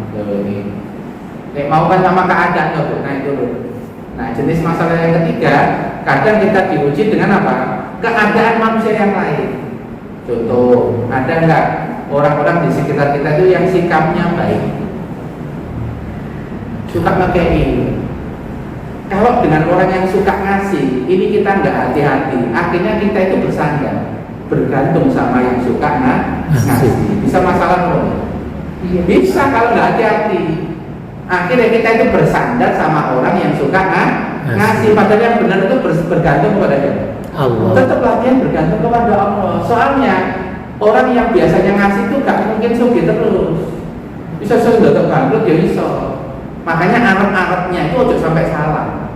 Tetap arep-arepnya dilatih kepada Allah karena Allah itu sumber rezekinya. Allah itu pemutus dan lapang atau sempitnya rezeki. Gitu. Soalnya ada kasus perempuan diprinseskan sama suaminya puluhan tahun. Akhirnya kan merasa bersandar dan bergantung pada suami. Wong diurusi kabeh kaya princess. Nah, tapi kok lali, kok alhamdulillah nang Gusti Allah kok kurang. Kadang-kadang yo gak muncul, malah fokus nang bojone. Ini kira-kira Gusti Allah cemburu napa? Cemburu. Allah itu maha penyemburu. Sing ngekei awakmu ku enak dadi princess iku aku sing ngatur, gitu kan. Allah yang ngatur tak izinno bojomu iku ya seger waras, soge, apian iku aku sing izinno. Atine ya tak setel sehingga awakmu iku koyo princess terus puluhan tahun. Kok awakmu eling-eling bojomu tok? Nah, aku kok gak masuk bojo. Koyo aku gak duwe peran. Mari mendadak meninggal dunia. Ini kasus klien meninggal dunia. Depresi dong. Depresi. Kalau jiwa itu nggak disetel yang benar, nanti potensi ngedrop karena salah gandolan. Ternyata yang digandola ini tetap lemah, tetap terbatas, nggak hidup terus. Makanya jangan kalau baca itu kan, kalau pakai makna itu kan nanti ada jiwa yang bagus pak. Allahu la ilaha illa huwal hayyul qayyum. Allah itu maha hidup. Ternyata yang ngurusi itu tuh urip terus. Coba nih sing ngurusi kita moro-moro mati, opo yang mati beda kabeh gitu. Paham gitu? Itu nek maca ayat kursi paham gitu. Allah itu maha hidup. Alhamdulillah, ya Tuhan kok hidup terus, enggak pernah mati, enggak pernah. Paling gak ngantukan bisa. Nggih to balasin ngantuk wala. Naung. Lho, gak lah. Gak ngantuk, itu nek moro-moro ngantuk, iki tabrakan nih galaksi. Nggih gitu, Pak. Nggih. Nah itu nek maca ayat kursi tapi pakai pemanaan, sak durunge turu, yo turu dengan berkualitas kok. Akhirnya ya Allah. Jadi sak durunge turu itu membesarkan Allah. Dibawa sampai tidur, bangun, enteng nggak karuan. Karena ada kesadaran tersambung kepada Allah. Sikap baik itu juga ujian. Jadi wong wajah elek, karo wajah ayu kan dua ujian. Engko delok wong itu elek, potensi mengelokno. Wah yang elek ini dosa namanya. Gitu. Engko nek ayu, waduh rek ndane dan sampe lho dosa. Wong sahabat sing muncul, gitu Pak. Jadi wong wajah elek karo wajah apik, ya potensi ujian. Paham ya? Sikap baik, buruk ya pada orang itu sama-sama ujian. Keadaan fisik orang di depan kita bisa kelok, gitu, bisa memuji potensinya ini bener apa salah. Keadaan hartanya, duit dulur kok sugih medhit coba, aku ngelokno. Koncoy kayak dulur tapi aku duit dulur, kayak wong liya. Mau sampai ngomong gitu begini, akhirnya jadi ujian keadaan harta. Kadang-kadang kita kepepet Pak ya, delok apa kerabat itu kok duwe mobil lumayan api. Itu kan terdorong karena hati nyilih tuh. Ternyata ketika nyilih Arab tenanan, ternyata pas hati nyilih dia duit dia kanggo anaknya juga. Daftar kedokteran ya, 37 juta. Ya enggak situ nyilih. Akhirnya mengurus anaknya 7 juta kok barengan banget ngono kare komentar kita. Ngenes kemarin teko dulu. Cobaan apa betul? Cobaan kita ini dicoba sama kekayaan orang lain gitu. Betul ya? Nah ini kan penting Bu kita bahas supaya kita itu nanti paham. Ragam cobaan itu bentuknya bisa seperti ini. Atau keadaan psikisnya. Ada nggak orang di sekitar kita yang sekarang lagi stres? Kerabat atau keluarga kita, sehingga kadang-kadang nih mau keluar, itu omongannya ya gak enak. Betul loh betul. Omongannya gak enak, buat yang ngerespon ya gak enak. Itu cobaan nggak berarti? Cobaan. Jadi orang di depan kita itu kadang-kadang ketemu sing lagi ruwet. Nah, jenengan kalau nggak paham dia lagi ruwet, jenengan pasti kaget. Oh ya jawabnya anakku. Ternyata dia itu baru datang dari luar, masuk itu gak assalamualaikum langsung berbunan kamar. Itu kan kalau kita peka, ini tanda nih anak ini bermasalah ya. Wong biasanya salah. Nek teko nang omah yo salim sik, apa cuci tangan sik terus salim sik nang mamae baru masuk kamar. Ini kok beda. Gak salah, langsung mlebu kamar. Berarti lagi ruwet. Nah, pas ruwet ini kita akhirnya jengkel. Terus kita dodot, tambah masalah kok. Tambah masalah. Karena anak model seperti ini dia minta sendiri dulu. Gak bisa langsung diserekal. Segera ditakoni gara-gara kita mantel karena jiwanya masih seperti itu. Nah ini kan kita dicoba dengan psikisnya orang, mentalnya orang. Nabi pernah nggak dicoba sama mentalnya orang? Para badu. Nabi itu diminta sedekah tapi sambil ditarik sampai lehernya itu ada bekasnya. Tapi ini orang Arab besok Badui sih nggak tahu sekolah. Maka Nabi apa yang dilakukan? Wis dikei ngono ae, gak bahas nyarat ini. Kok nek dibahas tambah suwe malah ngomong karo wong. Ya. Itu namanya apa? Berarti Nabi itu proporsional. Diuji seperti itu, sikapnya juga sesuai keadaan orang itu. Akhirnya nggak tambah parah. Selesai, tetap amal soleh diterima dan juga tidak ada konflik. Itu kalau nanti belajar psikologi sampai kejiwaan, sampai belajar menjadi orang punya ilmu pawang karakter, bukan pawang wedhus karo singa mboten. Pawang karakter, oh ini ketemu karakter model kayak ini, itu strategi ini, oh ada ilmunya. Ada tipe koleris, ada tipe melankolis, itu nanti kalau berinteraksi gayanya kayak apa. Koleris itu kan suka ngatur-ngatur, padahal gak panitia, tapi yo ngatur, rekomen, sih bener jadi ini menurut ngatur ini, padahal dia gak panitia. Gitu. Nah kini sih panitia, sih langsung ngerti masalahnya kaya apa. Nah ngomong sama orang seperti ini jenengan gak menghargai dulu, dia waktu. Jadi nih ngomong ngaruh tipe koleris itu, oh bagus pendapat anda. Kayak kali siap loh, menemani kawan-kawan dari panitia loh. Karena ini ngono bu, itu namanya ngedem. Ya tapi kalau kita nggak pernah latihan kan nggak ngerti tekniknya bu. Itu begitu, begitu itu memang butuh latihan. Ada kaidah ilmunya, ada latihannya, ada prakteknya langsung. Betul, besarkan hatinya. Berarti Ustaz kayaknya kita memang harus positif terus semua ya Ustaz. Iya, itu tanda mental sehat. Kadang-kadang kan kita ngumpet. Iya. Untuk menghindari ngumpet ya ini kan. Betul. Untuk menghindari Soalnya harus ngumpet. berpikir baik terus ya Allah. Untuk menghindari ngumpet, itu kalau di materi kami nanti ada yang namanya profiling. Kita harus menghafal orang-orang yang sering interaksi dengan kita, sehingga menghafal karakternya. Yang sering, yang diutamakan yang sering. Berarti yang sering kan jeroma, ini sering ketemu. Latihannya jeroma itu anak misalnya papa, model siji ini, model loro ini bojoku ini sampah aku tak tulis ini. Apa mana ngerti riwayat hidupnya biar ini jadi ngerti. Oh misalnya kok ono mertua, ternyata kadang-kadang sering tulis, kadang-kadang sering ngekei pakai gedang hijau, kok dibalik gedang putih, apa bener-bener hujan iya tak begitu, kan macam-macam kan? Namanya dengan besan itu. Besan juga punya kebiasaan yang beda sama kita, punya cara berpikir yang beda sama kita. Ini kalau nggak saling mengerti memahami, ya salah paham. Ini nang kampungku, jadi tapi koyok ini, ya ditolak. Besan nggak ngerti dari kampung. Kan ngono kebahagiaan kita. Kalau sekedar kita hanya menggunakan standar kita, tapi kalau kita itu berusaha melihat, ya apa sih nang kebiasaan ini nang besan ini. Ya ternyata beda desa, beda cowok. Berarti gak niat untuk melecehkan. Memang ya kebiasaan ngono. Kayaknya jadinya kita harus positif terus saja. Pokoknya apapun yang kita akan positif ya. Kalau ceritanya bapak soalnya kan, aduh, kayaknya memang apa ya? Itu menjadi tujuan supaya mental kita sehat. Gitu ya. Karena indikator mental sehat itu dominan bahagia perasaan. Jadi ini kecewa segera. Iya. Gitu. Soalnya dia biasanya gitu ngomel terus yang ini salah, Iya. yang itu salah, ngomel terus gitu. Karena belum ketemu kaidah ilmunya, Bu. Gitu ya. Iya, emosional itu karena fokus hanya pada hawa nafsu, ekspektasi kita, harapan kita. Nah, tapi nanti kalau ketemu ilmunya ini menjadi bahan pertimbangan. Karena akal itu diciptakan oleh Allah untuk menimbang. Ini emosi munggah, akalnya kedua muncul, naik sehingga pak emosinya turun. Tapi gitu masa akan kita diamkan? Maksudnya gini, udah tahu ini, ya tadi kan bisa menyampaikan jangan pakai standar kita.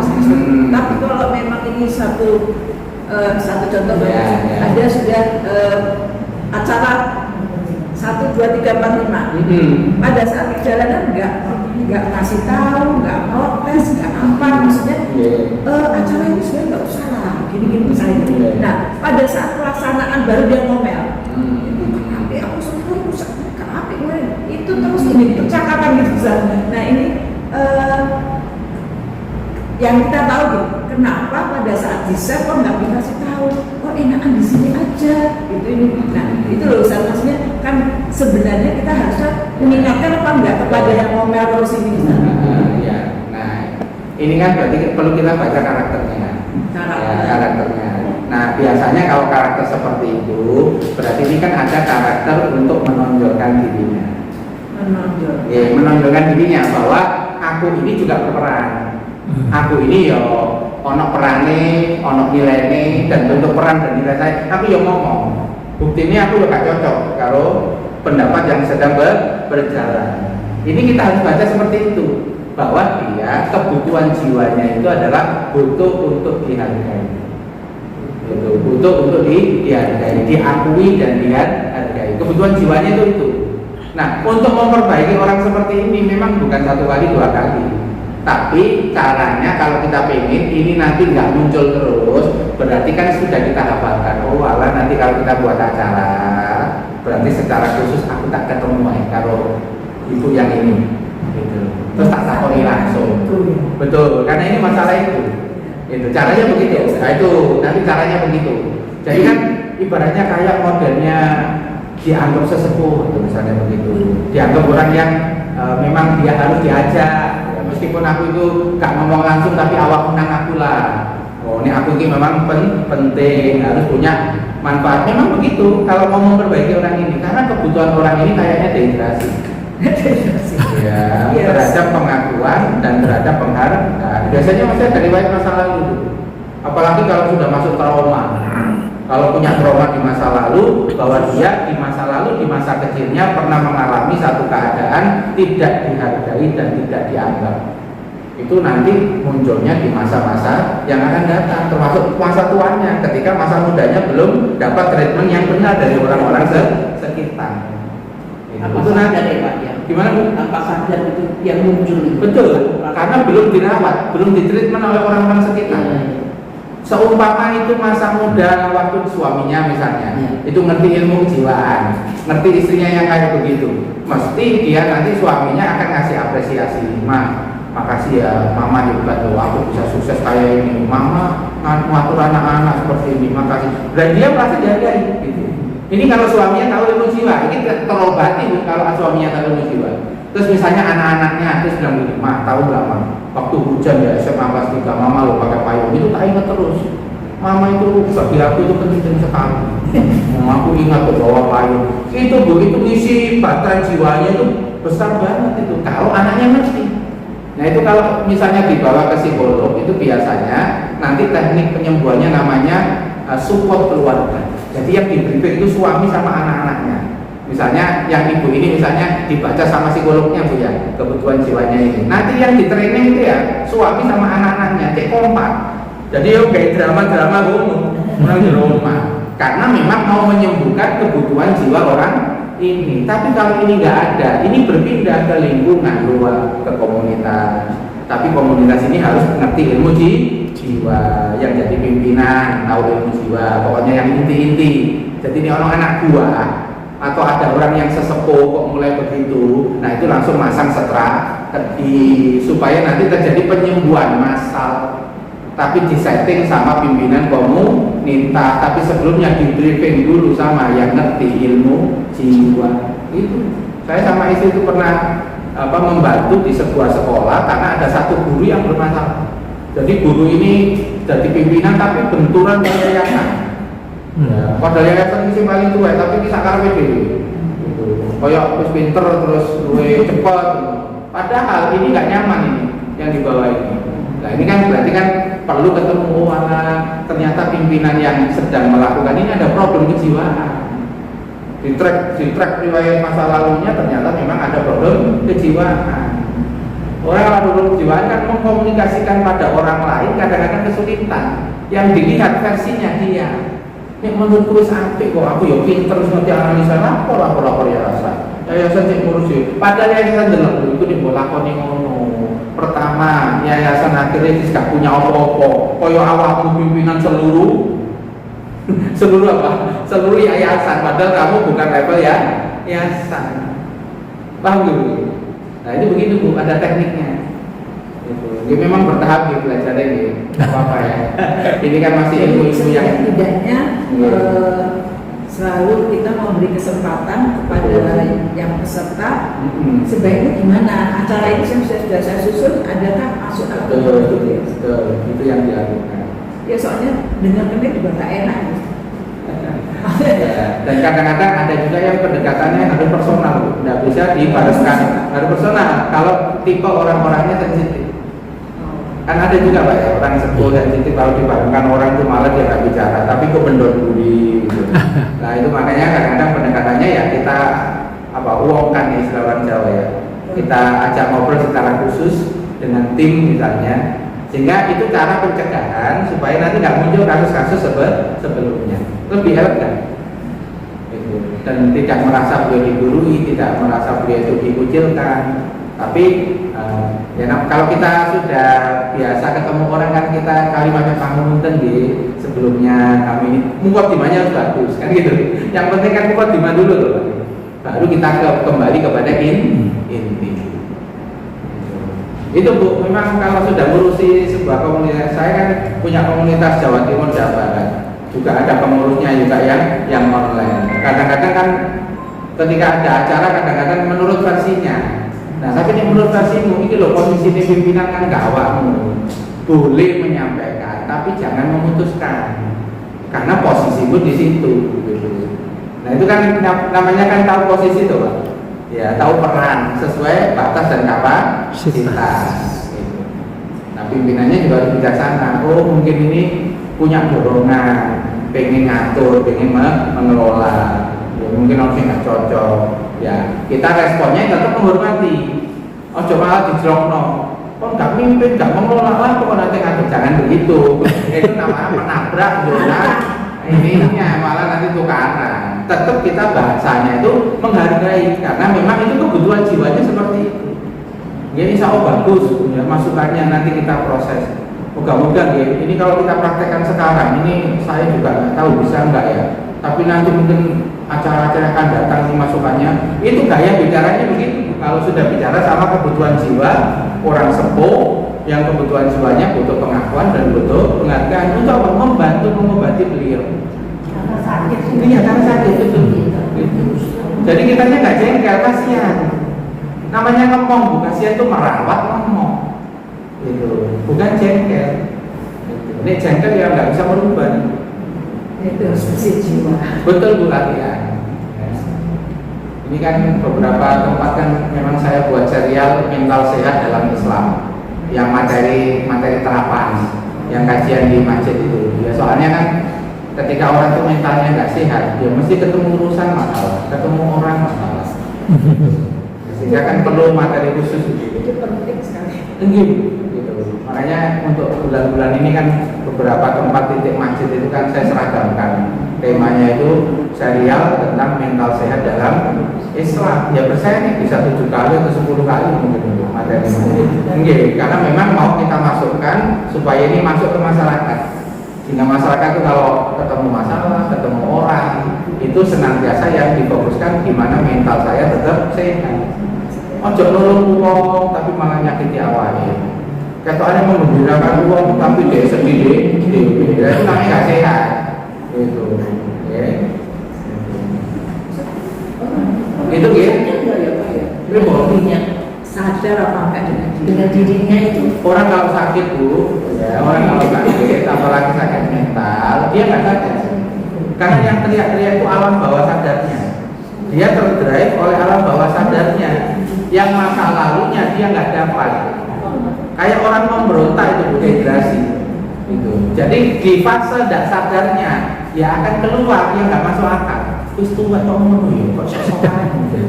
Pengen menang di Nah, misalnya, itu tandanya berarti apa? Dia dikendali oleh alam bawah sadarnya. Masa lalunya dia tidak terpenuhi itu, nggak pernah dihargai, nggak pernah kemudian dihormati, nggak pernah dipuji.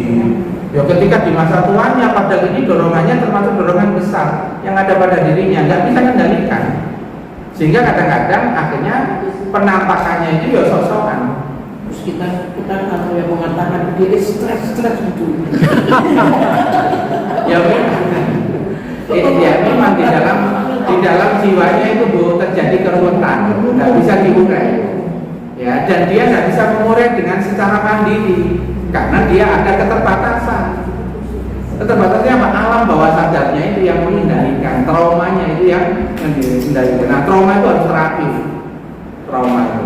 Misalnya Iya. kita udah dengar kayak gitu. Terus misalnya menyampaikan supaya tidak berlarut-larut itu apa perlu saat itu atau kita diam aja nanti suatu saat baru atau gimana kayak kan orang seperti itu kan sudah lupa ya.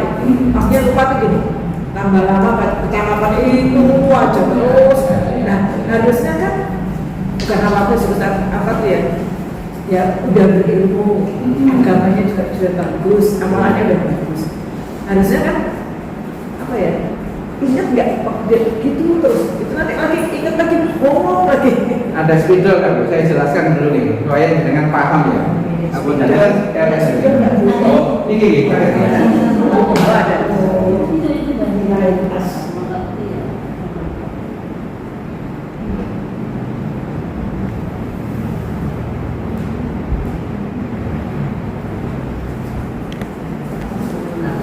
Nafsu.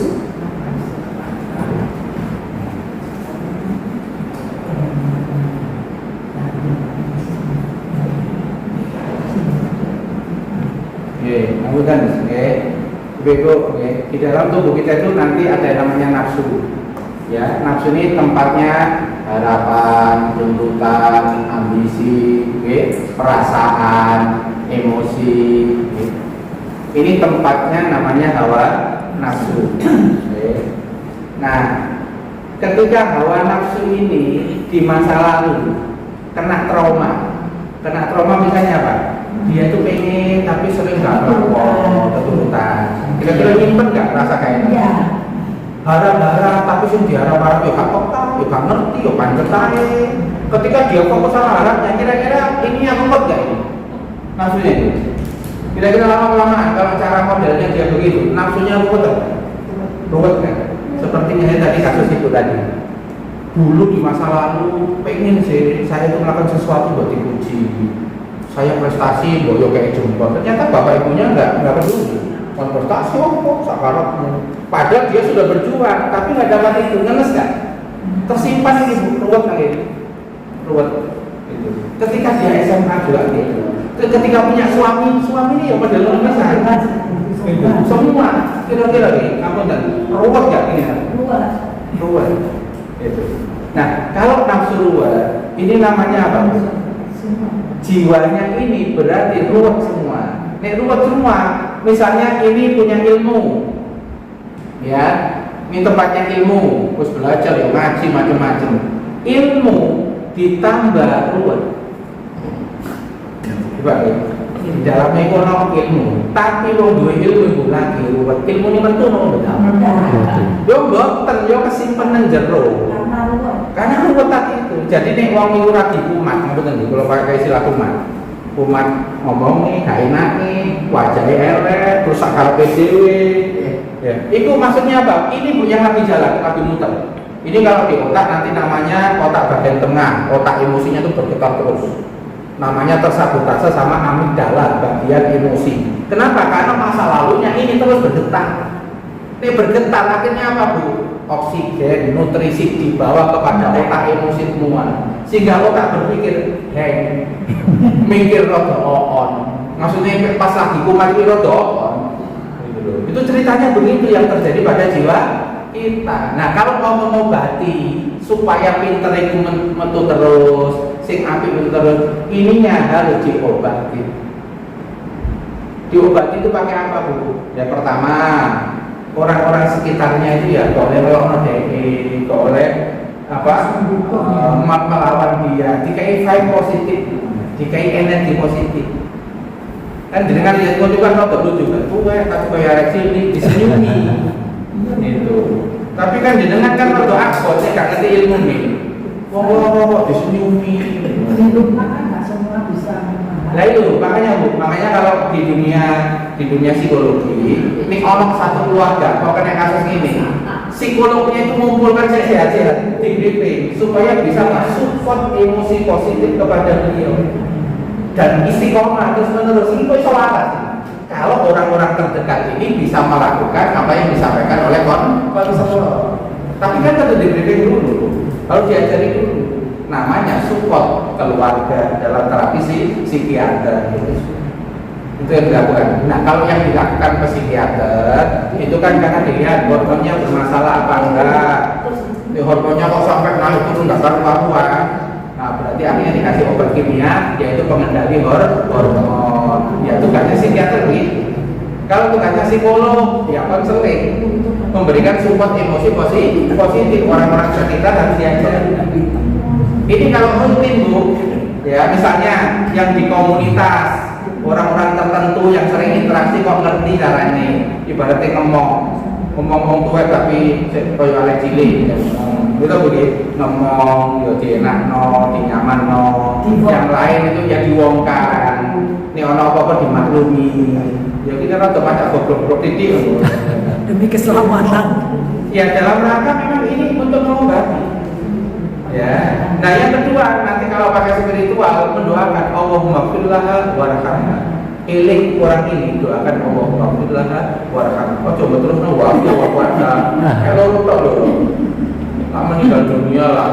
Ono wa wa'ala. Kadang lupa biasa. Oh coba. Hadisnya cuma dua. Untuk orang hidup yang bermasalah secara mental itu doanya Allahumma firlaha warhamha. Perempuan ini sih bermasalah ya Allahumma firlahu warhamhu. Termasuk anak sampean misalnya gak boleh mewakal sampean kan ini terus Allahumma firlahu warhamhu, Allahumma firlahu warhamhu, ampuni dia ya Allah, rahmati dia, bimbing dia, arahkan dia. Itu nih jenengan hatinya bersih, hatinya bener, yo cepet pengaruh. Kalau masih ada rasa nggak seneng, oh si anak ini bolak-balik dikandani. Nah itu yang harus dihilangkan dulu sebelum membaca Allahumma firlahu warhamhu. Makanya kondisi sifat sing sholawat satu dulu dongakno Allahumma firlahu warhamhu. Cek tenang betul harus bersih. Betul sih. Nek tenang bersih itu wapet kok pengaruhnya. Energinya cepat. Dengan yang pernah saya ceritakan itu ada ulama ya mau dipenggal sama gubernur.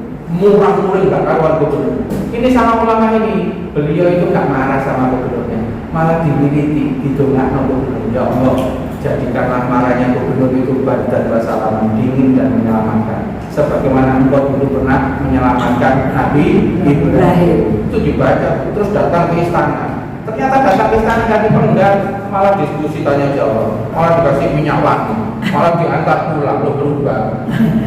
Ada bukti nyata dalam kisah-kisah itu. Ketika apa? Hatinya bersih. Jenengan itu memang kalau latihan jadi, kalau kata para ulama, tirakat terbaik itu tirakat duwe ati sing ati. Boten tirakat sekedar poso, tirakat duwe ati sing ati. Coba, orang itu kalau tirakat duwe ati sing ati delok elek, komentarnya tetap api apa? Bisa misalnya dek miskin, kalau tanggone soge, kan kamu katanya itu betul akai kan. Kamu ngomongin, ini wong api, katanya sergap ya wongnya api, wong sukses memang. Aku aja dulu tadi api, ngomong kalau orang hatinya api. Gak ada nyono-nyono elek itu gak ada. Nah kalau ini, positif, kalau tirakatnya seperti ini Bu, pasangan anak-anak kita terokanya gak ada. Itu yang disampaikan oleh ulama. Tirakat yang terkesan itu bukan tirakat poso tahajud, poso tapi hatinya apa? Tahajud tapi kurang-kurangnya gak karu-karuan, mudik-mudik gak karu-karuan. Hatinya bukan dari sana. Karena yang dilihat oleh Allah Subhanahu wa Ta'ala pertama kali itu kalbunya baru amalnya. Maka berangkatlah dari pusatnya. Inna Allaha la yanzuru ila suwarikum wa amwalikum. Allah tidak melihat bentuk rupa dan kekayaan kalian. Walakinna innama yanzuru ila qulubikum wa a'malikum. Tapi Allah melihat hatimu baru amalmu. Makanya dulu itu para ulama sebelum banyak-banyakan lahir itu batinnya yang dikelola terus. Karena kalau banyak lahir batinnya kosong, nggak ada kualitasnya. Makanya ada kisah ini Ustaz. Orang ini nanti masuk surga segini, terus akhirnya Umar atau sahabat penasaran. Oh, apa amalannya? Tahajud kagak, ini enggak ini. Kok apa sih? Sampai tanya kamu tuh amalannya apa? Terus ternyata itu ya Ustaz. Iya. Amalannya diantaranya kan dia kalau ada orang muslim yang lain nyakiti, dolimi dia langsung dilepas. Dia nggak mau menghalang-halangi muslim itu masuk surga gara-gara dia nggak ridho ketika bisa itu. Dengan amalan itu Allah mudah memaafkan kesalahan dia. Kon kok gampang nyepuro hamba-hamba sing gak karu-karuan melarani awak. Aku yo mbok larani ping pira tak sepuro kabeh.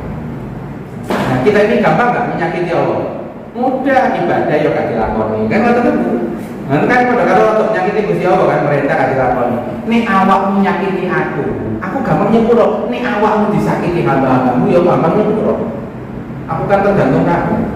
Balasan kamu sesuai dengan balasan aku. Al jaza min jinsil amal. Balasan Allah tergantung jenis perbuatannya. Orang yang mudah memaafkan hamba-hamba Allah, Allah pun juga mudah memaafkan kesalahan kita seberat apapun kesalahan kita. Apa kaitan? Tapi harus Makanya latihan itu lepasin kaitan, lepasin kaitan. Namanya afun, melepas yang gak enak, namanya afun. Nah, jajali jenenge apem. Wih, ini apem. Nih, kebengan lah makan apem. Mari makan apem ya afun. Nih afun, afiatun sehat. Suka melepas yang gak enak, hidup kita lebih sehat, lebih lapang. Betul nih? Betul nih? Jadi memahami begini Bu. Jadi akal kita bermasalah kalau nafsu kita ini masa lalunya penuh trauma, kebutuhan jiwanya banyak yang terpenuhi. Ubel di sini Bu jiwa kita. Sampai akal ini gak metu meskipun ilmunya ono. Berarti pas diperlukan malah gak metu kok karena kesabotase sama hawa. Nah, makanya orang sering nang pondok, sekolah pondok, tapi kok jadi elek ya berarti selama di pondok jarang latihan hawa nafsu. dan tidak diajarkan Ustaz. Nah itu memang materi ini kan biasanya disepuh-sepuh biasanya kalau di pesantren. Padahal itu harus dari awal menjadi pondasi. Ilmu psikologi itu kan ilmu pondasi. Karena dia menyiapkan jiwa supaya ilmu masuk itu masuknya betul-betul bagus. Nah kebanyakan kadang-kadang ilmunya dulu, tapi jiwanya belum disiapkan. Sehingga ilmunya banyak tapi tadi sombong. Kalau sobek, kalau sok-sokan. Ini kan dikasih nikmat tapi gak siap jiwanya, timbul masalah. Kan ini latihan mujahadatun nafs, melawan hawa nafsunya ini belum dilatih sejak awal. Nah psikologi Islam itu kan maunya begitu, melatih jiwa supaya nanti belajar ilmu apapun itu bisa masuk terus benar prakteknya, jadi ilmu yang bermanfaat. Harusnya Ustaz selalu menawarkan itu ilmu ini. Bukan apa-apa ya, maksudnya. Betul. Kan kadang-kadang misalnya tahfiz Quran, udah hafalan Quran aja mungkin sama terjemahnya, tapi dia tidak bisa memaknai misalnya seperti itu. Betul. Nah ini padahal kan penting ya jiwa itu. Betul. Contoh misalnya anak-anak yang sekolah di sekolah Islam atau kadang pondok, kadang-kadang ada ujian kena lesbi ada. Nah ternyata kena lesbi itu ternyata kalau dilihat patoknya keluarga orang tuanya ini. Karena di rumahnya dia tidak mendapatkan kenyamanan, ketenangan, terus dia itu ke sekolah itu, terus ketemu juga anak yang seperti itu. Dia sebenarnya nggak mau lesbi, tapi terpengaruh sama anak yang masuk duluan di situ yang sudah parah. Ikut karena lingkungan rata-rata. Nah ini kalau misalnya sekolahnya tidak betul-betul mendalami ini kan bisa menular. Bahaya. Makanya kalau versi saya kan pondok itu mesti harus ada psikolognya. Nah, ada psikolognya tidak satu, tergantung jumlahnya berapa. Nah, kalau misalnya 6.000 psikologi singsi ya sama. Pak Gubernur Jawa Barat itu pas di Bara aja psikolog psikiater untuk nangani berapa jumlahnya. Nggak hanya sekedar urusan disiplin, psikolog psikiater ya digunakan untuk membentuk. Tapi kan 2 bulan. Mari ya kok balik meneng berapa lama pengaruhnya. Nah tapi kalau pesantren kan 3 tahun, betul-betul kalau psikiaternya, psikolognya beneran kan bagus. Makanya perlu disarankan. Akhirnya ada anak yang suka malaki temannya, kayak gitu-gitu. Nah ini ke monitor nggak sama si betul pesantren. Nah persoalannya misalnya ke monitor, tapi pesantrennya tidak punya kaidah ilmu untuk menyelesaikan problem. Bisa. Ya, nanti yang muncul adalah damai. Tapi kan sumbernya belum selesai. Jiwanya juga tetap seperti itu. Gitu loh Bu. Karena kan menangani sesuatu itu kan harus komprehensif, harus utuh. Karena kalau nggak komprehensif, nggak utuh, ya nanti muncul kembali. Gitu. Yang ini saya sampaikan supaya menjadi wacana aja. Ya moga-moga kita berdoa ya pesantren-pesantren di Indonesia ini suatu saat disempurnakan gitu. Ya. karena kita tahu ilmunya. SDM-nya kan banyak juga. Betul, SDM-nya banyak, cuma kan masalah kesadaran. Psikolog tadi loh, psikolog itu penting. Ilmunya. Ilmunya. Bukan sembarang ustadz, bukan Betul. sembarang ini, tapi Betul. ada ilmunya. Oke. Itu ini nomor 3 jelas ya, masalah dengan manusia yang lain. Nah, di Quran sendiri itu kan katakan bab hukum libatin adu, sebagian kalian nanti akan jadi musuh bagi sebagian yang lain. Quran kan sudah ngomong, ono sing membuat kamu tuh gak enak hati memang. Akhirnya jadi musuhmu. Anak saya nggak terima yang kata guru ya, yang istri anakmu menjadi musuh bagimu. Gimana sih bu? Wah, itu memang ada dalam Al-Quran, pasti ada. Itu kan ada yang itu saja. Iya. Suami atau anak akan menjadi musuh bagimu. Itu Kenapa kok musuh gitu loh? Kok dibilang musuh gimana sih bu? Nah, ya, berarti kan ada satu keadaan pada satu masa tertentu berpotensi pasangan menjadi konflik dengan pasangan yang lain. Misalnya mulai sejak awal ternyata nggak sepakat visi misi keluarga, atau yang kedua ada juga yang nggak sepakat tentang masalah ngatur keuangan. Macam-macam problemnya memunculkan jadi perselisihan, permusuhan anak sama orang tua. Misalnya orang tua nuntut supaya jadi dokter, tapi ternyata anaknya nggak mau karena merasa itu bukan bakatnya. Kira-kira kalau ini terjadi bisa jadi musuh nggak? Iya. Ini maksudnya penjelasannya. Bukan maksudnya semua jadi musuh, enggak. Karena ayatnya itu sebagian. Ayatnya itu kan menggunakan min. Ya, inna min aswajikum wa auladikum, minnya itu sebagian. Enggak semua orang beriman terus dikasih kasus musuh kabeh, enggak. Ada beberapa orang beriman nanti dalam perjalanan hidupnya anaknya bisa jadi musuh, istrinya bisa jadi musuh. Kalau ini mulai terjadi, dahulu hati-hati, waspada, jangan serampangan. Meresponnya jangan serampangan. Makanya dikasih solusi. Kalau pengen mereda, nggak jadi musuh terus, maafkan. Bisa jadi yang membuat jadi musuh ini memang jiwanya nggak siap.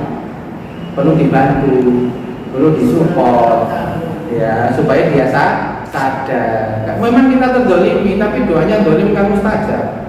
Nah, mustajab digunakan untuk memperburuk masalah atau memperbaiki masalah, kan pilihan gitu. Dan itu berkaitan dengan kebesaran hati masing-masing, kesempurnaan jiwa masing-masing. Orang itu kalau besar hati terus jiwanya sempurna bisa melakukan teknik itu.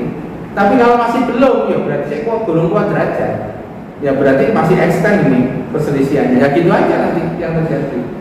Gitu. Wong ini tawaran loh dari Allah Subhanahu wa taala, nih pengen mari, pengen selesai, anakmu gak jadi musuh meneh, pasanganmu gak jadi musuh meneh. Ya ono kedono sing memaklumi dan menyepuro, memaafkan.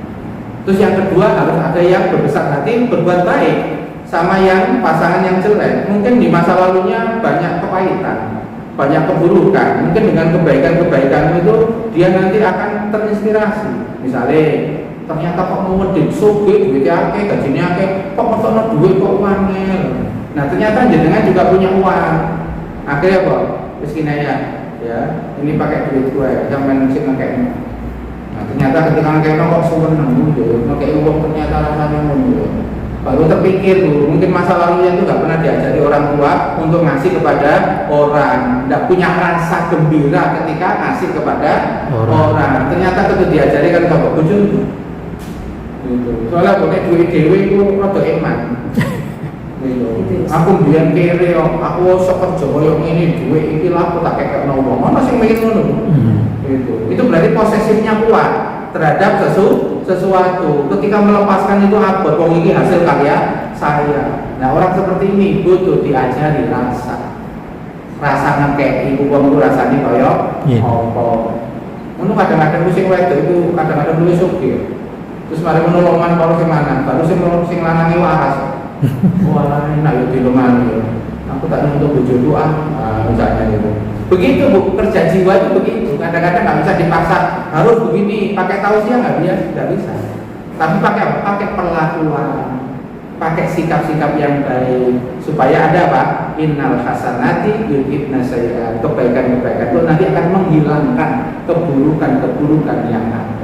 asal syaratnya istiqomah. Ojo kadang hukum, kadang sadar, kadang rumah. Kadang enak, terus kadang gak enak. Saya dibaikin loh, bingung. Jadi mau pakai orang dah, bojoku. Kok rumah ini?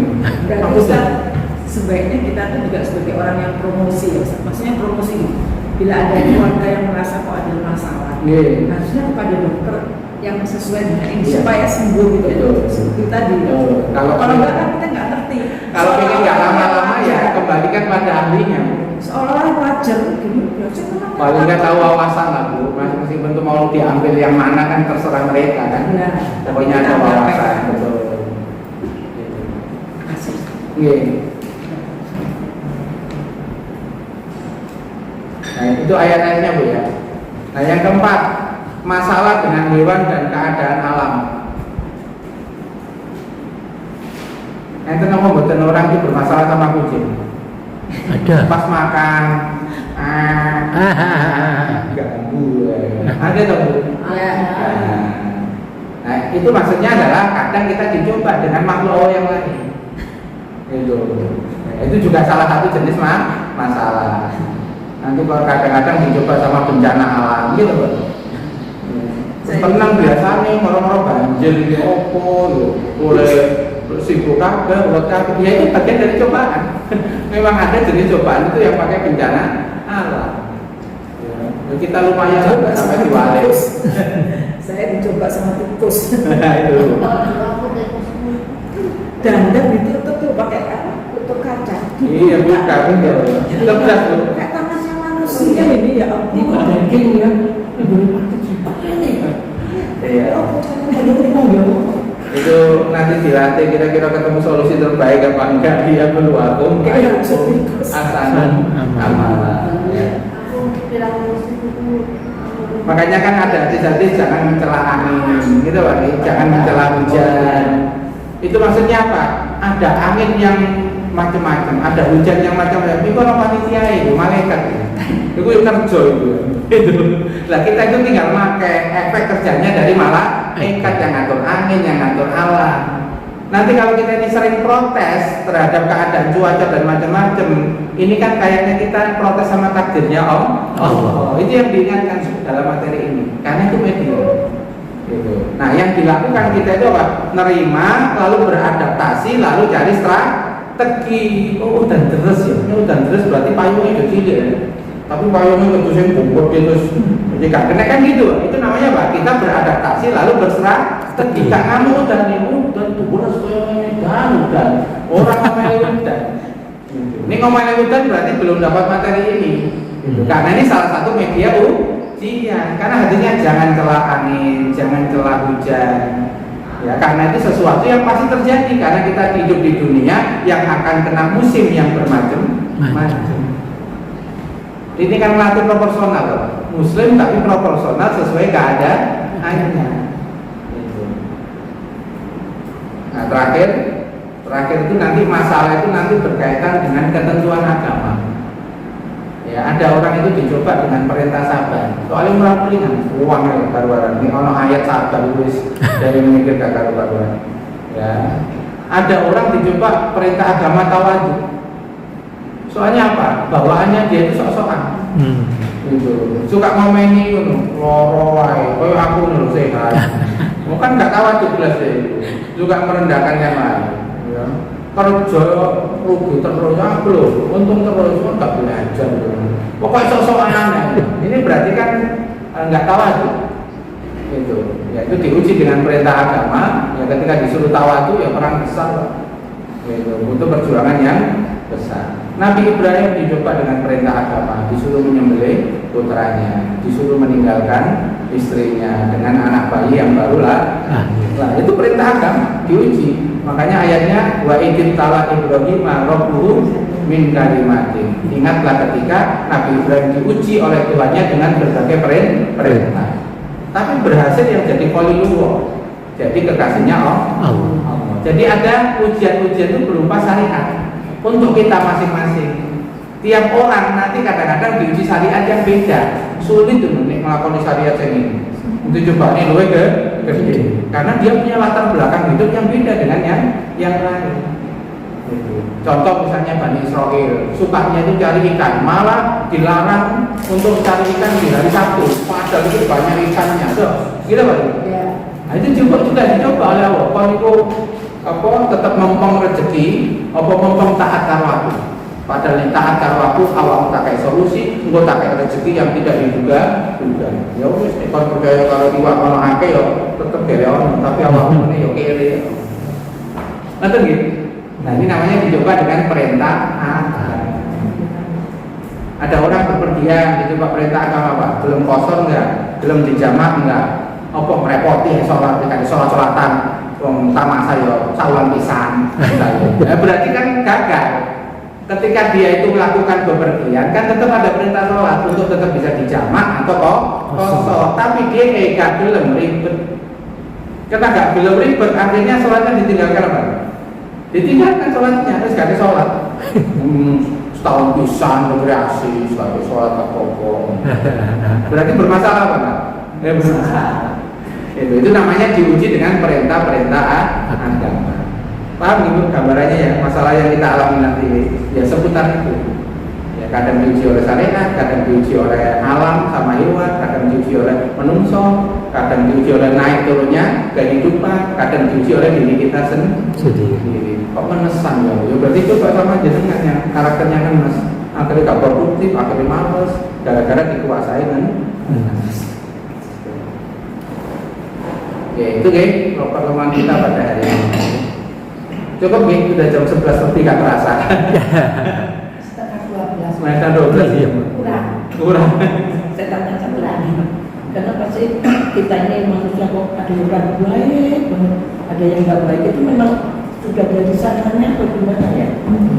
Saya tuh sampai pilih loh sama teman saya, memang dia tuh baik banget.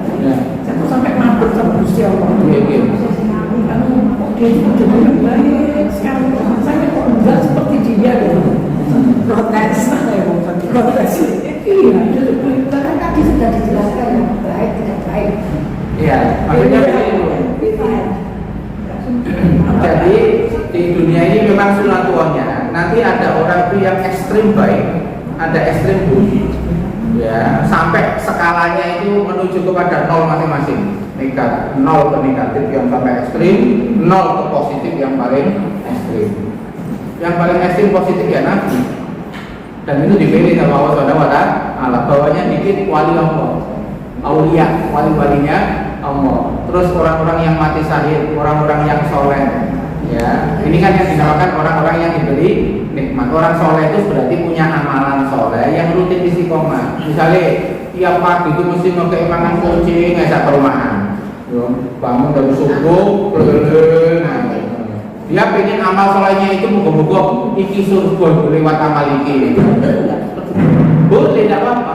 Ada orang tuh yang mengunggulkan puasanya, ada yang mengunggulkan tahajudnya, karena tiap orang punya potensi amal yang beda-beda sesuai kapasitas masing-masing. Karena kita nggak pernah tahu di amalan mana kita nanti rahmat Allah turun, lalu kita dimasukkan surga. Makanya kemudian kita nggak perlu membanding-bandingkan dengan amal orang yang besar, tinggi dan sebagainya. Karena kalau besar dan tinggi, tapi kalau nggak dapat rahmat Allah, nggak diterima amalnya, bisa loh nggak masuk surga. Bisa. Termasuk ria. Termasuk ria. Makanya yang dihisab pertama kali itu kan ada orang yang mati syahid tapi mengatakan pahlawan, baca Quran tapi sombong karena memamerkan kepintaran baca Quran, malah dimasukkan pertama kali ke dalam neraka. Maksudnya apa sih? Maksudnya kita supaya tidak mengandalkan amal kita, tapi kita mengandalkan welas asih Gusti Allah. Ya Allah, ya ngeten-ngeten iki nggih hamba jenengan, meskipun amali model ngeten tapi nggih sing iso ngeten ya Allah. Kula berbaik sangka mawon mugi-mugi diterima. Ngoten lho. Jadi jenengan nanti tetap optimis, gak gampang terpengaruh kok iya katanya pemimpin katanya akan ngerokok. Aja ngomong sesuai dengan persangkaan. Iya, Allah itu sesuai dengan persangkaan hambanya. Tenang. Asal jenengan itu punya hati yang baik. Gimana Bu? Betul. Nah, pokoknya tirakat hati yang baik. Terus amalnya sesuai kemampuan masing-masing. Enak tuh tirakat kayak gitu. kita kok melempeng merawani langsung surga, lu kok surga yo kaget aku. Dah. Ngoten. Jadi jenengan gak pati ngenes kok enak yo kok jago amalane kok uang kok gak bisa. Nah niku makin godhone setan bisa masuk. Terus kita nanti akhirnya nggak bersyukur dengan amal yang diizinkan sama Allah yang diberikan